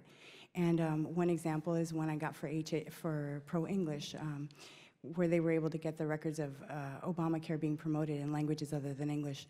But getting back to OGIS, they've actually been tasked, their enabling authorization legislation tasks them with providing agencies with procedural guidelines so that they can actually improve their FOIA requests. 4 years later, the Government Accountability Office did a report and found that, in fact, OGIS wasn't doing that at all. And so if it hasn't done what it was initially established for, I'm not sure why we should trust it for more responsibilities. And lastly, with regard to the continued treatment of DOJ as the FOIA cop, I think I heard earlier today. In fact, as was pointed out by Mr. Silver, DOJ is actually the litigator that fights to the death all these FOIA requests. And so I think it's quite a conflict of interest for them to position themselves as the leader in the FOIA world. And in point of fact, the courts have told them they are not. There is no single agency responsible for administration of the FOIA under the law, according to Administrative Procedure Act. And so DOJ has positioned itself that way by hosting trainings where they teach FOIA officers across the federal agencies how to avoid fulfillment of FOIA requests. So it's DOJ that's positioned themselves that way. We continue to give them that credit because they bamboozle media, unfortunately, into believing that they are the FOIA chiefs. And it just sort of becomes a circular process. So those are my remarks. I'm happy to answer any questions. Thanks. Thank you. Appreciate it. Mr. Rotman, you're now recognized for 5 minutes. Thank you, Mr. Chairman, Ranking Member Cummings, and members of the committee. Thank you for inviting the American Civil Liberties Union to testify today on the Freedom of Information Act. The ACLU believes that the right to know what the government is doing in our name is a necessary corollary and prerequisite to the exercise of our First Amendment rights to freedom of speech, press, assembly, and petition. We simply cannot enjoy these rights to the fullest extent of the framers' intent without an informed populace. The Freedom of Information Act should be, but often is not, the most important tool in guaranteeing this right to know, and we applaud the committee for holding this crucial hearing. As detailed in our written testimony, we offer a number of reforms that could easily and quickly be adopted and that would improve the process for users and government agencies alike. For instance, Congress could, mandate the creation of a government-wide portal that would provide users with a one-stop shop for the submission of FOIA requests to any agency or agencies, that would track all requests, and that would allow requesters to easily check the status of their requests. Congress could require the posting of all released documents online in an easily text-searchable format and require agencies to store electronic documents, including emails, also in an easily searched format. Congress should clarify that agencies may not falsely issue no records responses when, in fact, records exist but contain sensitive law enforcement material, or the existence of those records is classified, and the records are therefore subject to the exclusions of Section 552C. In such cases, agencies should not lie, but should simply offer what amounts to a GLOMAR response. That is, they should say, quote, "We interpret all or part of your response as a request for records that, if they exist, would not be subject to the disclosure requirements of FOIA pursuant to Section 552C, and we will therefore not process that portion of your request." Importantly, Congress should resist the creation of new exemptions to FOIA, such as that proposed in the Senate's Cybersecurity Information Sharing Bill, which is currently pending in that chamber. As others have noted, Congress should pass the FOIA reform legislation, which is currently pending in both chambers, which would create the portal I mentioned above and would codify the presumption of disclosure absent foreseeable harm, which is currently applicable in the agencies through executive directive. Congress should also reintroduce from earlier versions of the bill a balancing test for Exemption 5, which would allow agencies and the courts to order the disclosure of records covered by Exemption 5 privileges or the work product doctrine if in the public interest. And relatedly, Congress must address the growing problem of secret law, which is anathema in a participatory democracy and is epitomized in secret court opinions permitting, for instance, the wholesale collection of telephone metadata under foreign intelligence surveillance laws, and the Office of Legal Counsel opinions authorizing torture and targeted killing. The Freedom of Information Act and our open and transparent system of democratic government is the ultimate safeguard of our essential freedoms. This notion was at the very heart of Congressman John Moss's decade-long fight to pass FOIA almost 50 years ago in 1966. Indeed, on the floor of the House during debate over the measure, he made that clear. Information about government, he said, is as basic to the intellectual diet as our proper seasonings to the physical diet. Our Constitution recognized this need by guaranteeing free speech and a free press. Mr. Speaker, those wise men who wrote that document, which was then and is now a most radical document, could not have intended to give us an empty right. Inherent in the right of free speech and of our free press is the right to know. It is our solemn responsibility as inheritors of that cause to do all in our power to strengthen those rights and to give them meaning. Our actions today in this House will do precisely that. And it is in that spirit that I thank the committee for holding this essential hearing on how to further strengthen those rights through an improved Freedom of Information Act. Thank you. Thank you. Ms. Wiseman, you're now recognized for 5 minutes. Mr. Chairman and members of the committee, I have spent many, many years fighting for greater public access to records that show the public what our government is doing and why. And despite its flaws, I continue to believe the FOIA offers the best tool we have for this purpose. Like Mr. Jones, I do not agree with some on the earlier panel that suggested the FOIA is broken. That said, however, the statute as currently written definitely presents loopholes and limitations that opportunistic agencies have used to circumvent its underlying disclosure purpose. There are steps this committee and Congress as a whole can take to make the FOIA better, and I think they start most significantly with passing the FOIA Oversight and Implementation Act of 2015, which enjoys rare bipartisan support, and now, Mr. Chairman, boasts another important champion in you. The current situation cries out for the kind of meaningful and robust reforms in this legislation. We've heard a lot today about Exemption 5, and I echo those sentiments, that Exemption 5 is, I believe, the most abused exemption that is used to block public access to a wealth of information. In litigation that I brought when I was at Crew against the Department of Justice, DOJ went so far as to argue it had no legal obligation to produce a single OLC opinion, even those that provide the definitive position of the executive branch or a definitive statutory interpretation that all agencies must follow. Exemption 5 has become the catch-all to withhold virtually any records agencies fear may result in embarrassment or unwanted attention. And the FOIA Act addresses this problem by excluding records from Exemption 5 that embody the working law, effective policy, or final decision of the agency. I think this will avoid the very harm that Congress thought it was legislating against, the accretion or development of a body of secret law. Something that has been widely criticized across the political spectrum. I also agree with Mr. Ottman, too, though, that the bill should go further. It should include a provision that was introduced last year that would add a balancing test, and here's why.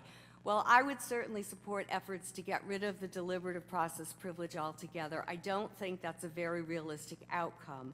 But in the discovery context, if you are a litigant and you want information that the government is claiming is deliberative process, you get to argue to a court that your need for that information outweighs the need of the government to keep it secret.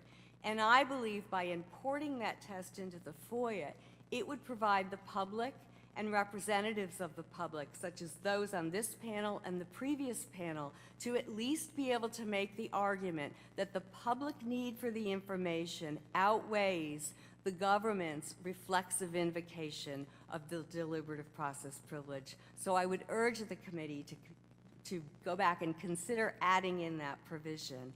I also agree that by codifying the presumption of openness will go a long way.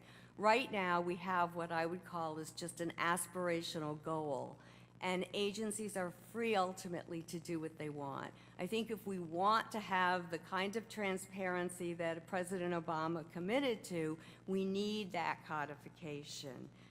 At bottom, I think agencies need to understand that FOIA matters, not just as a statutory command, because it serves a critical role in preserving and advancing our democratic ideals.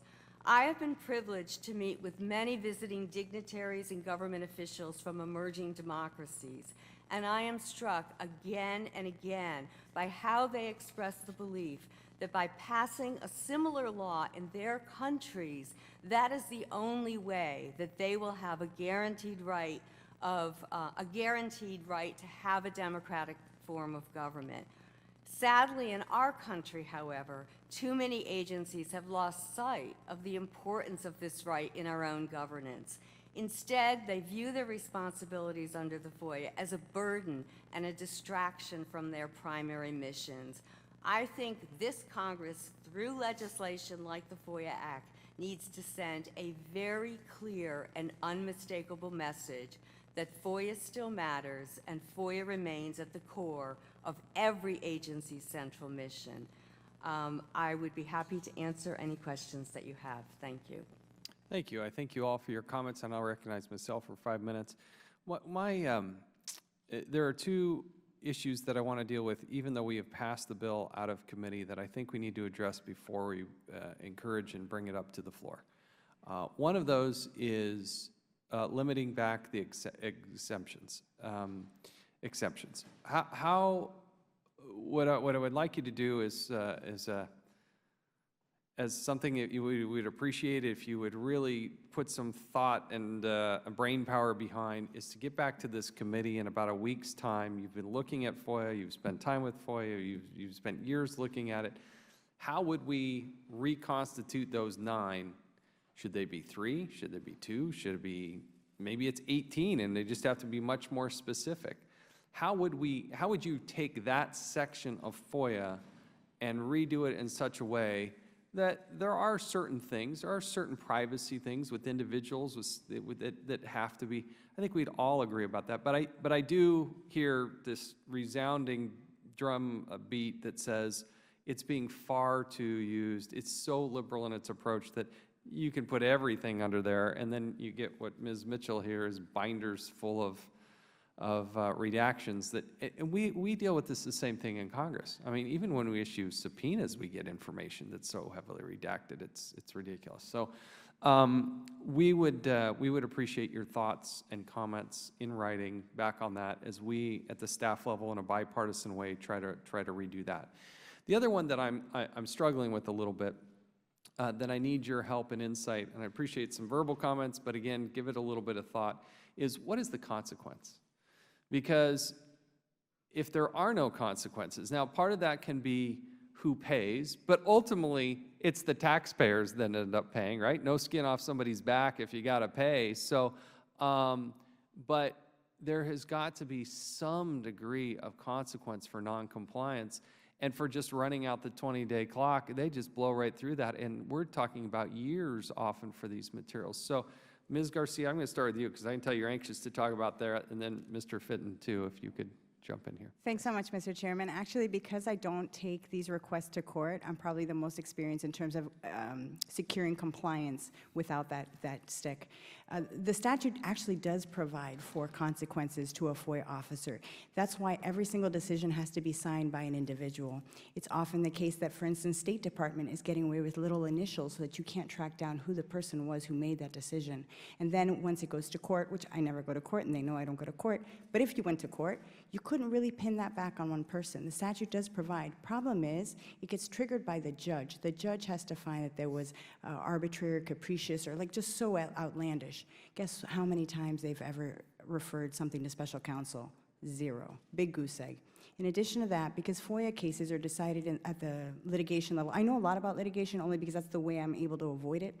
But the fact is that it's a closed set, the FOIA request. So when it comes to a court, it's not like an unbounded discovery situation, typically. You could go there, but typically it's just the closed record that was before the agency at the time they made their decision and their appeal. Okay. Let me go to Mr. Rotman and then Ms. Mitchell and Mr. Fitton. And we have to keep going here. So yes, Mr. Rotman. So I think that so fundamentally one of the primary issues that's happening with FOIA today is this question of secret law, and it goes to and it covers a lot of ground. Part of it is this deliberative process privilege, which is being used to keep what agencies are calling pre-decisional documents from the public, but those documents, for instance, will show internal dissent on core questions that are of the utmost importance for public policy, and they'll actually contain documents that are binding on agencies. One of the other. So let me just, because my time's expiring, and we're going to have votes, and we're going to get cut short. Ms. Mitchell here, consequence. How do you institute consequence for noncompliance? Well, Mr. Chairman, I think that we should look at some of the states. The state of Florida has imposed criminal consequences for failure to abide by the state equivalent in Florida of their Freedom of Information Act. And there have been people prosecuted, and it has actually had the deterrent effect of making agency people realize that if there are consequences, they better follow the law. Okay. Mr. Fitton? Well, it's difficult to impose consequences on decisions that are discretionary, and that if a court disagrees, two people disagree. But if you eliminate the discretion, it's easier. But where you have this willful withholding of documents, there already is a law that could put you in jail for 3 years for unlawfully and willfully concealing records. And there's no limit as to how that could be applied. And of course, a change in procedure and a change in attitude and an approach by the agency heads, by the political appointees that reward disclosure and punish the arbitrary or broad exemptions that are used where everything is withheld because it's deliberative process as opposed to a more careful analysis. Thank you. I would like all of you to give you a chance to respond, but I'm a minute past my time here, so we got other members who'd like to ask questions. So now I recognize Mr. Cummings for 5 minutes. I want to be effective and efficient. I mean, we can go on this merry-go-round forever. And there are clearly problems. And we've got a FOIA bill. And I know this may have been answered before, but I was tied up in the Benghazi meeting. So I'm going to ask you what has probably already been asked. How can we're going to sit down and try to improve the bill that we have so that we can accomplish something. And in other words, to do what the law was intended to do, and that is the FOIA law. Give me the elements of what needs to be in that legislation. You all are the folks who are the experts. And you know, I keep hearing about the criminal consequences. You know, I got to tell you, I live in a neighborhood where people go to prison for stealing a bike. You know, and then we got people on Wall Street that, in some instances, have been responsible for, and banks, for causing millions of people to lose money. So, you know, people in my block say, you know, well, what's that about? I'm not saying that criminal consequences are not appropriate in certain instances. I just wonder, when you have that, do you really get to the people who are truly responsible for what Mr. McGraw called a little earlier the culture? And so I just want to know from a very practical, sometimes I think we in trying to resolve problems, we go all the way around the mulberry bush, and we need to just go straight ahead and say, okay, dip, dip, dip, dip, dip, and this is what we're going to do so that we can have transparency, accountability, effectiveness, and efficiency. What would we have to have in the legislation to accomplish those things? I would agree with you, Mr. Cummings. Overcriminalization is not really the answer. I mean, at some point, like if you completely destroy a computer, like a server getting wiped, then you reach spoliation to the level of criminal acts. But below that, I think that there's a much lower threshold. And one of the ideas I would have is to cap the funding to the agencies. We talked a lot about raising funds. In fact, they should be reduced. There's a lot of slush fund money that's going into FOIA. 25% of the budgets are being directed to defending against FOIAs, and that doesn't even include contractors. So the same way a prosecutor, you were saying about the criminal, a kid who steals a bike, the same way we cap U.S. attorneys' offices, the amount of money, and they have to exercise prosecutorial discretion. Who are they going to charge? Who are they not? We should do that with FOIA. Right now, it's a limitless fund. DOJ will fight to the death every single little ounce. Mr. Cummings, thank you very much. I think, speaking practically, as you said, we have two very good FOIA bills that have passed the Senate and passed the House last session without becoming law. So I don't think we should throw the baby out with the bathwater. I didn't say throw the baby out. Okay. No. Well, I think you didn't hear me. I said it 2 or 3 times. I said, what do we do to improve it or make it even better? I said that one of the things that the chairman has said to me, that we would sit down and try to take a look at 653 and try to make it even stronger or make it more practical or whatever. But I just wanted to know from you all what. The answer. I want to start with that. What to improve is to continue to make the Office of Government Information Services strong enough so that agencies fear it, and that it can compel agencies to release more information to more people more quickly. Mr. Cummings, I have 3 suggestions that I would make. One we've already discussed, but you were not here, and that is I would revisit the idea of adding a balancing test for Exemption 5, deliberative process material, because I think that is really the only way to level the playing field and avoid the kind of abuses we're seeing. 2, I would look for more oversight within the executive branch, and I would consider using inspectors general. They have done some of this work. I think that their obligations under the FOIA should be made explicit, and I think this committee should consider legislation that would require them to report maybe every 2 years back to Congress on how their agencies are doing with implementing the FOIA, because I don't think either the Department of Justice, which I don't think is a fair dealer in this fight, nor the Office of Government Information Services, which is really overworked, even, it can barely meet the obligations it currently has, is best situated. And I have a very modest, but I think practical suggestion, which is to require explicitly that every requester be given the name, contact information of someone at the agency who knows something about their request that they can contact and talk to. Thank you. Ms. Mitchell, and then with the Chairman's indulgence.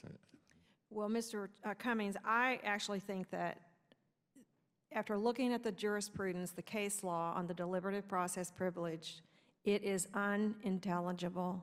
It is mind-numbing to read those cases. And I think that Congress needs to eliminate the deliberative process privilege altogether. There are two other sections, two other types of privileges under the Exemption 5, the attorney work product in anticipation of litigation, and the attorney-client privilege where the counsel to an agency is giving legal advice to the agency personnel making decisions. And I really think that that is as broad as it should be. I do not believe that the Congress should give federal judges who have completely mucked up, including the Supreme Court, the whole deliberative process privilege. I think it has to be very clear, and you should not give them the authority to decide the balancing. The presumption is openness, the presumption is deliver the documents, and if you read some of these cases where the judges have decided, well, is it pre-decisional, is it deliberative? I mean, what does that mean, for Pete's sake? I mean, normal people can't understand all that. I don't understand all of that.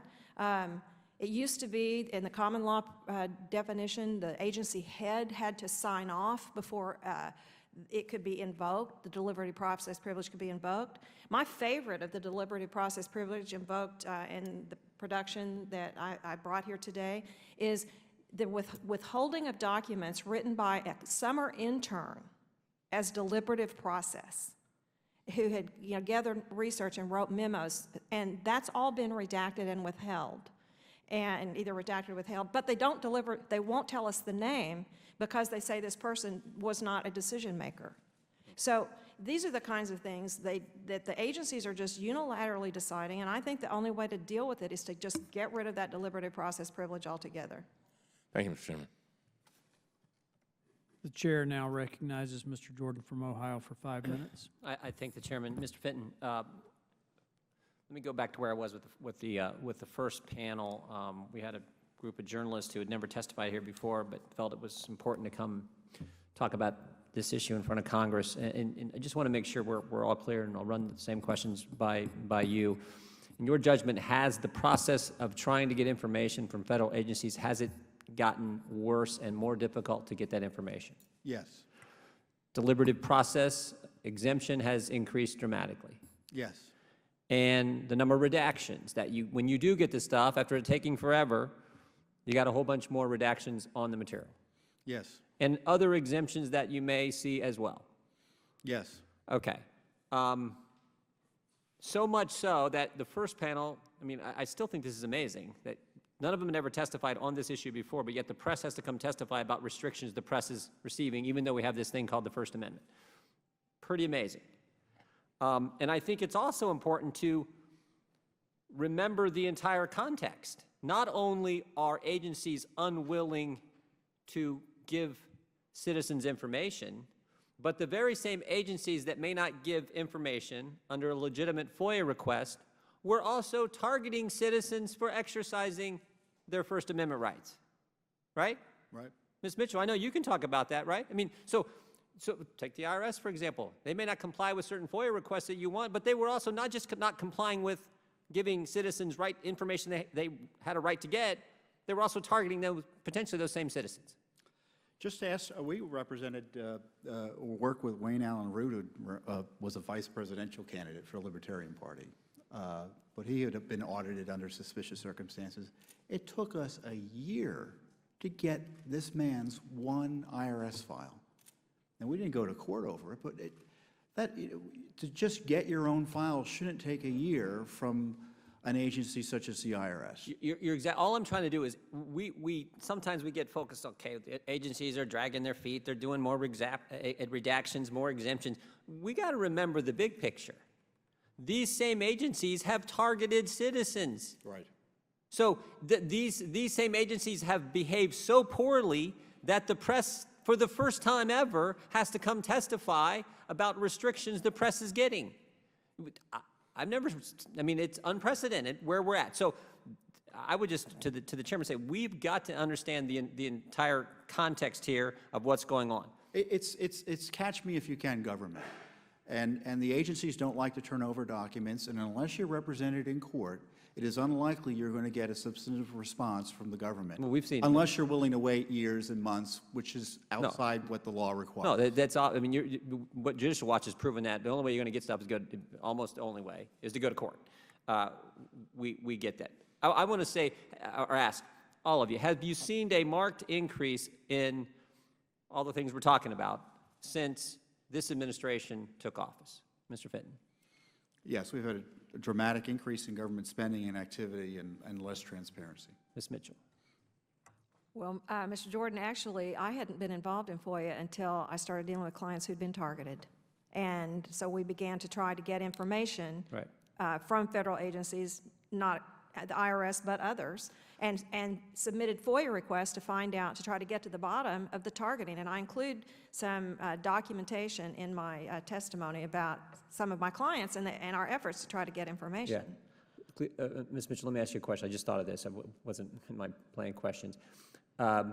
You had clients who were targeted, and then you did FOIA requests to get information. Correct. Did it ever work in reverse? Do you have any clients who requested information, and because they requested information, were then in some way harassed by a federal agency? Well, they'd already been harassed. I understand in situation. I'm just curious. Maybe we don't know, but this is something I'm kind of interested in finding out if it's ever worked the other way around. Someone's asking for information, and because of that request, they suddenly become a target of harassment from an agency. I mean, well, the IRS told us when they audited us during the Clinton years, what do you expect when you sue the president? You're going to scrutinize the government's going to scrutinize you. I got 30 seconds left, so I want to go to the memo. I mean, I read this memo that White House counsel sent to all the general counsels of the various federal agencies. If this, as I said to the first panel, this isn't a chilling impact on what we're talking about, I don't know what is.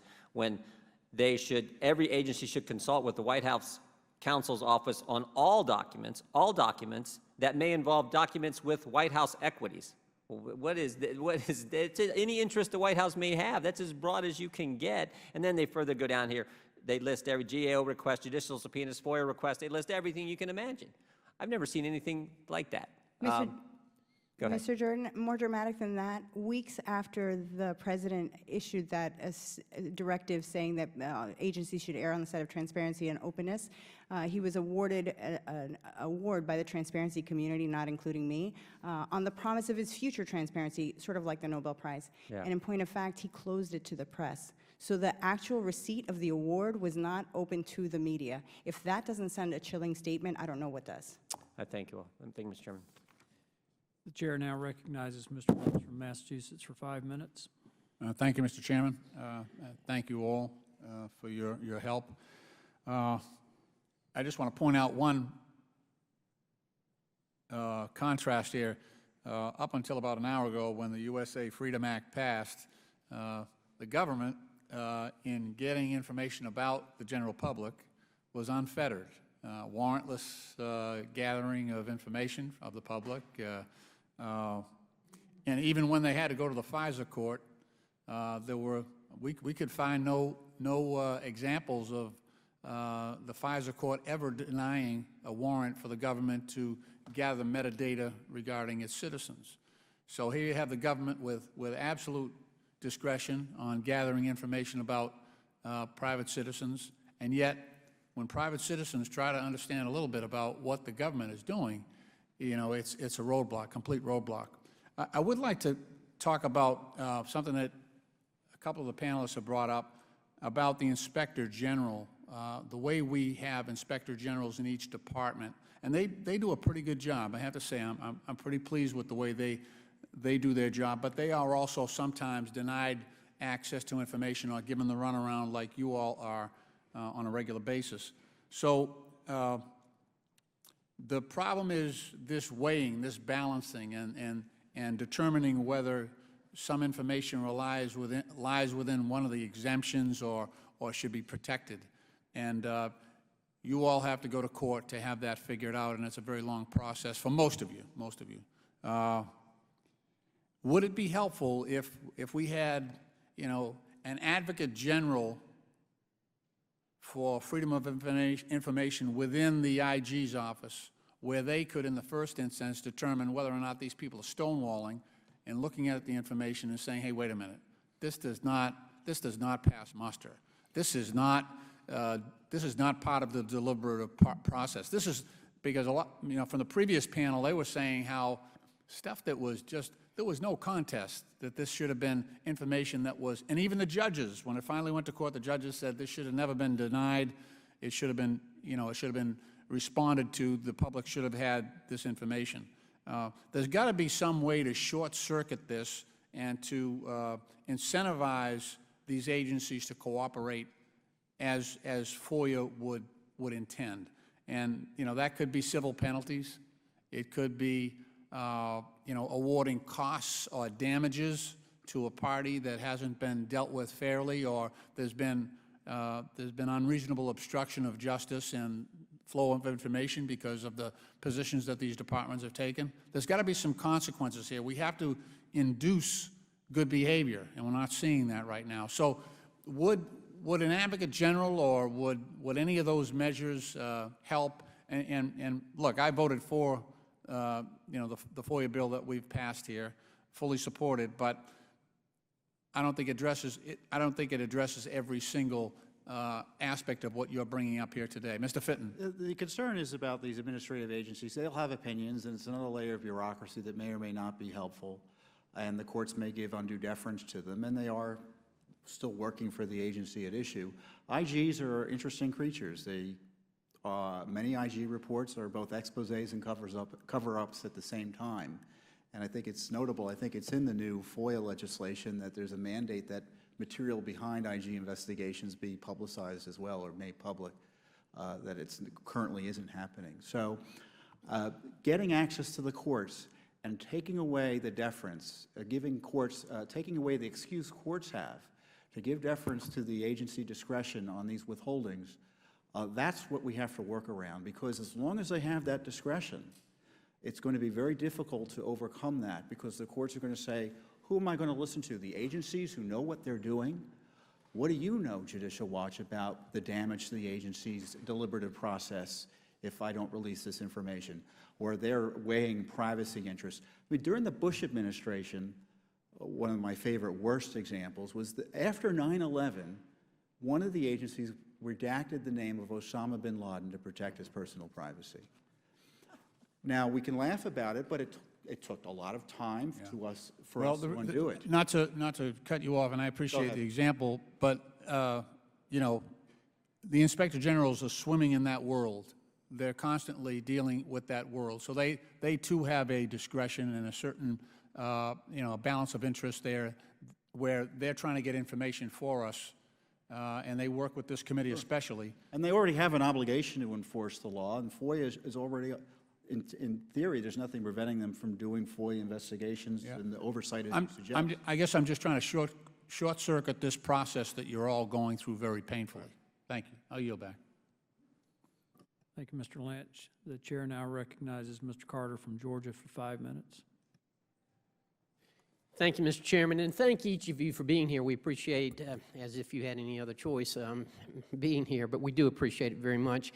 Ms. Garcia, I'm interested particularly in your role with the Resource Center and in your dealings with DHS. I have a bill that is before DHS right now, H.R. 1615, dealing with FOIA. As you know, DHS has got the largest backlog of any other agency in the way of FOIA requests, and I'm very concerned about that, and that's what this bill addresses, is that backlog to try to catch us up and try to help us to address it. But what I want to ask you about is particularly the fees that are involved in this. What do you find most problematic? Is it the high price of the fees, or the estimation of what the fees are going to be? What's the biggest problem when it comes to the fees for a FOIA request?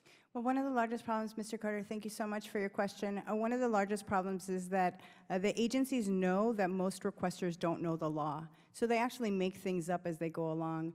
A lot of contractors are working at DHS, and so what's being not shown in the full-time employee numbers that were given by Mr. Cummings, the ranking member, is that, in fact, there's this whole crew of shadow workers at DHS. They're there to kill the FOIAs, not to fulfill them. They will give you a phone call and tell you, just as was said in the earlier panel, that your FOIA doesn't make sense or that it doesn't somehow comply. All of that time is added to the fee that it took to process your request.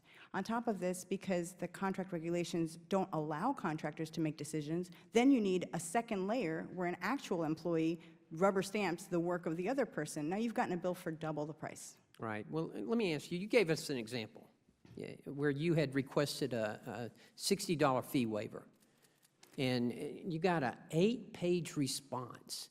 Now, I'm not a lawyer, but I read through this, and this looks like legal jargon to me. I can only imagine how much this costs to assimilate as opposed to just waiving the $60 fee. That's exactly right, Mr. Carter. In point of fact, the request only amounted to $3. But after they added the contractor and the rubber stamper, then it actually resulted in a $60 fee. So it was something like a 1,900% increase. And then someone who gets paid roughly in the neighborhood of $225,000 a year took the time to write out, not including benefits and perquisites, took the time to write out an 8-page legal memo, like to the nines, like we were going to court. So yes, in fact, they add their own. 25% of these budgets are going to FOIA defense, and that was as much as I could adequately, honestly compute. It may be more. I would say that your bill trying to curb DHS expense in FOIA is very welcome, precisely the provision that talks about auditing, as long as we don't hire another contractor to perform the audit. Okay, well, let me ask you this. How often, did they give you an estimate of how much it's going to be? They do, and there is an interesting procedure that's starting to get widespread, like catching like wildfire all over the federal government, which is they do give you an estimate. They say, if you don't give us this money or promise to pay this money within 10 days, we will close your request. Of course, you can appeal this decision, no problem. You have 45, 60 days, whatever it is. The problem is, once they've already killed your request, what incentive does the agency have to reverse its original position and then suddenly grant you the fee waiver and revive your FOIA request? It doesn't happen. Right, right. Okay, again, in dealing with the fees and when they're coming up with these estimates, one thing that bothers me is, obviously my bill deals with DHS, but we need a consistent policy throughout all the agencies. Is that something that you feel like, and Ms. Mitchell, is that something that you think would be possible? Because it appears to me, from what I've heard today, not only with this panel, but the first panel as well, is that it's haphazard among the agencies. It is completely haphazard, and it's interesting. But if you submit a FOIA request, the exact same FOIA request to multiple agencies, you will get radically different levels of response. And some agencies are more responsive than others, and the IRS just happens to be one that takes the position that they're not going to answer any FOIA request unless you sue them. That's just their that's their default position. So there is no standard of responsiveness, level of responsiveness, how they price things, nothing. Okay. Well, guys, hang in there. We're doing the best we can. Mr. Chairman, I yield back. Thank you, Mr. Carter. The chair now recognizes Mr. Heiss from Georgia for 5 minutes. Thank you, Mr. Chairman, and thank each of you for being here today. Very disturbing information. Just as a general rule, what would you say is the average time it takes to receive a FOIA response? Is there any average or any way of determining that? If they could, it'd be years. To sue, it's all right, so you're saying average would be years? A lawsuit may get you documents in less than a year. Okay, Ms. Mitchell. I have so many clients who could paper a room with letters from Ms. Higley from the IRS. She generates those letters. She's a very nice person, and at least she'll generate these fake dates every 90 days. You get another letter. You get another letter. They've Would got you say years? years. This has been going on years. Okay, Mr. Jones. Varies agency by agency. The longest National Security Archive has is over 2 decades. Mercy. Ms. Garcia. Usually clients, before they come to me, it's 2 to 3 years in a lawsuit. Okay, Mr. Rodman. Part of the problem is there's 2 separate averages. So for cases where the documents are politicized, it's far more than the 20 days. And then for run-of-the-mill cases, it's less. Okay, Ms. Weissman. Months to years. Okay. So far beyond the 20 days. I mean, in fact, it is an extreme situation that the law is actually followed. Mr. Fenton, let me go back to you. Do you believe that there is an attempt by agencies to obstruct? Is the word obstruction too strong? No, it's not the case. It's not too strong, particularly with the IRS and the State Department. That's knowing and willful conduct that rises to a criminal level, in my view. The General Counsel of the IRS was there during the IRS attacks on the Tea Party, and he's there guiding the government response into that very scandal. All right, so you absolutely use the word obstruction is taking place. Criminal obstruction. Criminal obstruction. All right, so would you go so far as to say that we are potentially facing a constitutional crisis if, just say, FOIA requests are regularly denied? We've got some constitutional issues potentially in the making. Well, not only do you have that vis-a-vis the executive branch and the citizenry, but you have it with the inter-branch relations as well, so yes. Okay. Ms. Fitton, let me go to you. You stated a moment ago that you were told by an agency official that if you scrutinize the government, that the government will scrutinize you, I believe. Yeah, that was during That was during a discussion about an IRS audit. It was an IRS official who told us that. Okay, unbelievable. All right, so does that mean that the IRS considers a FOIA request government scrutiny? Oh, for sure, for sure. All right, so the IRS would look at a FOIA request as an attempt by an individual or a group to scrutinize the government, and therefore they are worthy of retaliation. I believe there have been retaliatory audits for activities of groups that are opposed to either this administration or prior administrations, yes. All right. Well, Ms. Fenton, let me go to you. I believe then you said that you personally got involved in this whole thing because of people you're now representing who were scrutinized by the government. All right. Specifically, or is that IRS, or are there other agencies? It's both. Both what? Both. I have one client who actually testified before a subcommittee of this committee in the last Congress. And when she filed applications for exempt status for 2 Tea Party groups within a very short period of time, she was visited personally by the IRS. Her business was visited twice by the Bureau of Alcohol, Tobacco, and Firearms. Her business was suddenly audited by OSHA.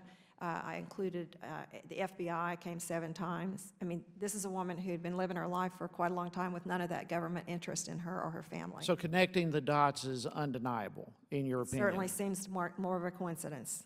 Okay. If it's not already been stated, could you provide that evidence to this committee?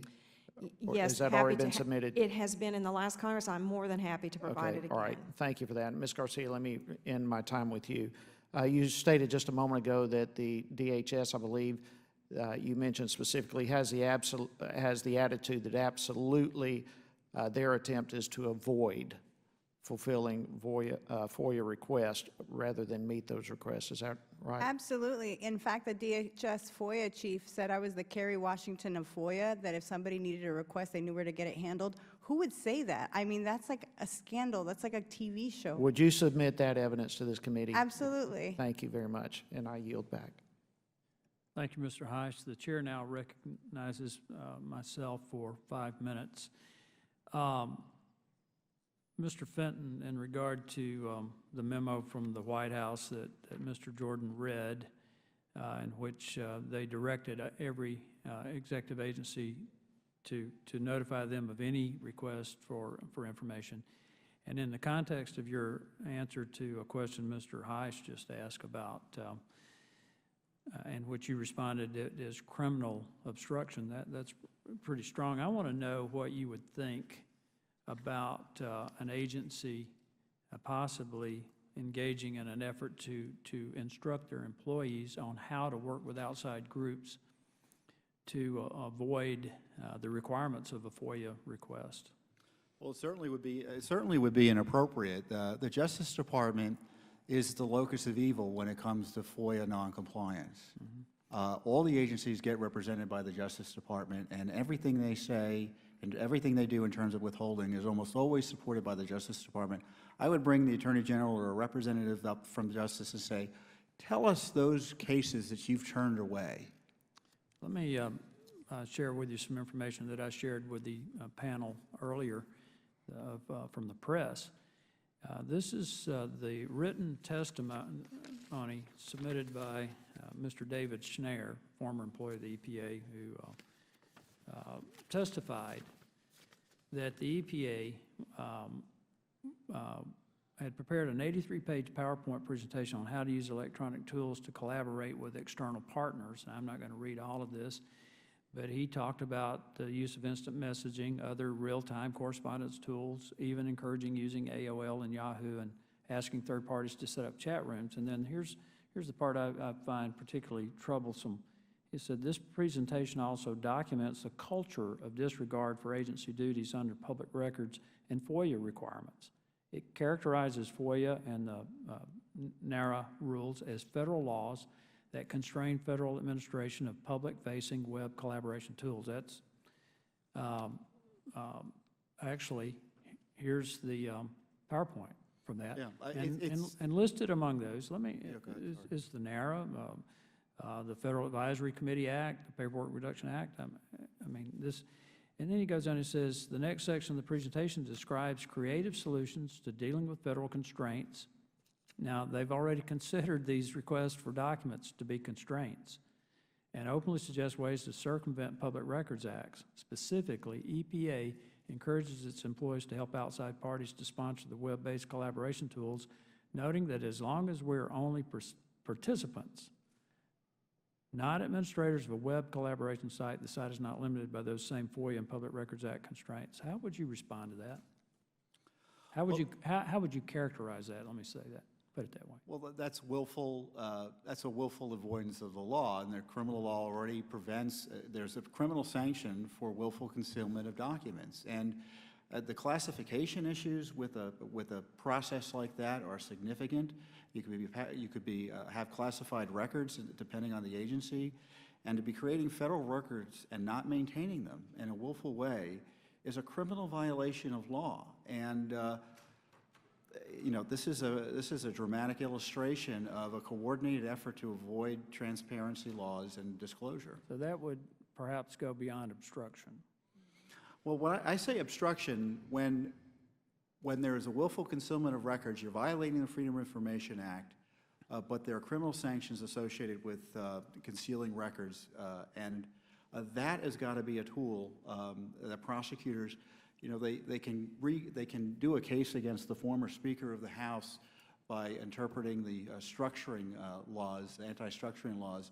Maybe they can figure out how to do the criminal laws and impose them on the federal bureaucracy that willfully violate FOIA in ways that take away our freedom to know what our government's up to. Would any of the other panel like to respond to that? I'd add that it's very widespread. I would also add that LinkedIn is something to be looked into. It's probably because the FOIAs are so slow that didn't make it to that. I mean, they talked about Yahoo Messenger or something ridiculous like that. But indeed, LinkedIn has sold $500,000 of contracts, and I went to a training for government officers, and they were specifically told to use their private email accounts to be able to communicate with people. I would like to thank all of our witnesses for taking the time to appear today. If there is no further business without objection, the committee stands adjourned.